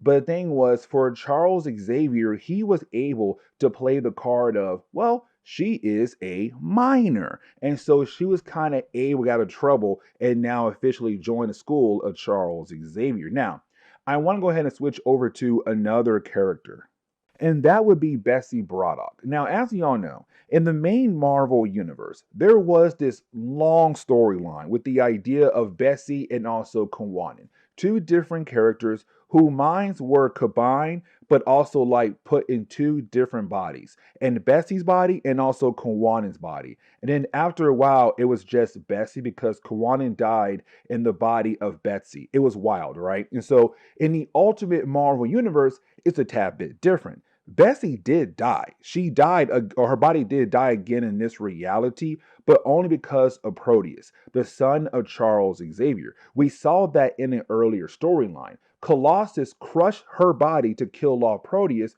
but it killed off Bessie. But Bessie's mind was then transferred over to the body of Kawanin, who was already in a coma. And so once Bessie had took over her body, Kawanin died. So just like that, in the Ultimate Marvel Universe, they had killed Dog Kawanin. Now, I thought at first that Bessie was going to join the X-Men. That's not the case at all. Now, I also kind of want to switch over to Thor and Jean Grey. And for me personally, this conversation is really important. And the reason why, because we're getting into the idea of the possibility of the Phoenix not being officially gone. The idea that Jean Grey still has are still being possessed by the Phoenix. Now, is Thor saying that what's happening right now, the Phoenix is trying to trick Jean Grey into believing that it is officially gone, but in reality, it's not gone. And we might see the Phoenix a few more times when it comes to our coverage over Ultimate X-Men. But when it comes to Thor, it's him also saying, watch out for Charles Xavier, because for Charles, he understands more than what he is trying to let folks believe. But this kind of leads into a conversation being done between Nick Fury and also between Charles Xavier. Now, this conversation is really more about the idea of like, do they have an understanding? Because yes, for Nick Fury, this school will then be now used as a way to train mutants who would then down the road become Ultimates once they have graduated from Charles' school. But it's Charles saying like, yes, I get it, that my students might come Ultimates down the road. But at the same time, I still plan on using my X-Men to reach my own personal goals, which is again, bringing peace between the mutants and the human race. So even though, yes, they are going to be Ultimates down the road, I have to train them. I'm going to use them still for my own personal goals as well. And then Charles just walks away. Now, as we enter the final chapter of the storyline, we get into the idea of us seeing what if Magneto had truthfully escaped. Now, of course, as we all know, he did not escape. But it's the idea of how Magneto would try to escape. But of course, he does not, because when it comes to Magneto, he's now a prisoner of S.H.I.E.L.D. But as we get into the present day, what we're seeing at the moment is the idea of us seeing Magneto truly a prisoner now, that he is officially in this prison underneath the Triskelion, and the prison is literally similar or the exact same as we saw in the old X-Men movies in the early 2000s. Man, I felt kind of old saying that because I think the first one came out in the year 2000, right? And I was 6 years old. Oh man, old. Anyways, though, but when it comes to Magneto, he's currently a prisoner, right? We do see Charles Xavier paying him a visit. Now, while that's going on, we then have to switch over to Cyclops meeting Wolverine. Now, as we all know, once you have Cyclops and the X-Men being able to bring down Magneto, he said, hey, you are off the team, Wolverine. Like, I want you gone completely. Well, it's now Cyclops saying like, hey, I'm trying to invite you back to the team. Now, there are two reasons why you have Cyclops trying to do this for. But I want to go ahead and jump back over to the conversation between Magneto and Charles Xavier because I love this conversation so much because it's the idea of Magneto pointing out the faults in Charles, or in his mind, he is pointing out the faults in Charles, but it's Charles also pointing out the faults in Magneto. Now, I want to focus more on Charles here because it's Charles saying, Magneto, you truly did believe that we were the next step in evolution, that we would take over the world. And that was the wrong way to go at things. But also in reality, you have to realize that we should try to bring peace in this world.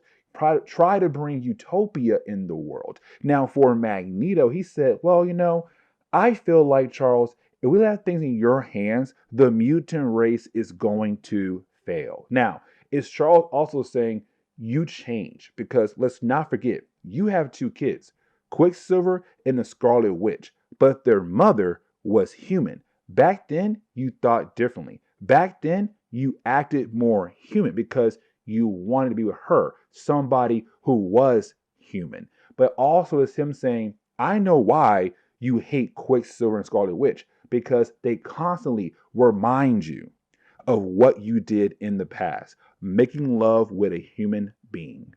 But getting back over to Cyclops and also Wolverine, we kind of see Cyclops apologizing to Wolverine because in Cyclops' mind, what he did to Wolverine was wrong. That in reality, he should have tried to talk to Wolverine instead of trying to fight against Wolverine for stealing his girlfriend, trying to steal his girlfriend. But it's also Cyclops saying that Shield and Charles Xavier are trying to figure out your past prior to Weapon X. And matter of fact, they found a wedding ring with his name on it. And so it's the idea of saying, like, look, there's a possibility that we may unlock your past. We may officially learn what happened to you prior to Weapon X. So please come back home. And of course, Wolverine does. But you really do have the storyline kind of end on that note right there, where it's really more of us seeing Charles Xavier saying goodbye to Magneto, but it's also the idea of us seeing that there's still a small part of Magneto who truly does care for his children. And so you do have Charles leave. And that does wrap up Mark Millar's run on Ultimate X-Men. Like, that's the end of it, right? Now, you do have Brian Michael Bendis come in for 2 story arcs, and then it kind of goes constant changes of writers for a while for Ultimate X-Men. But for me personally, Mark Millar did a great job setting things up, but the later writers down the road, except for like one writer, did a great job carrying on what Mark Millar did, and did a great job changing a few things, also adding on a few things as well. But anyways, this is where we're going to end our coverage over Mark Millar's Ultimate X-Men. I do hope you enjoy.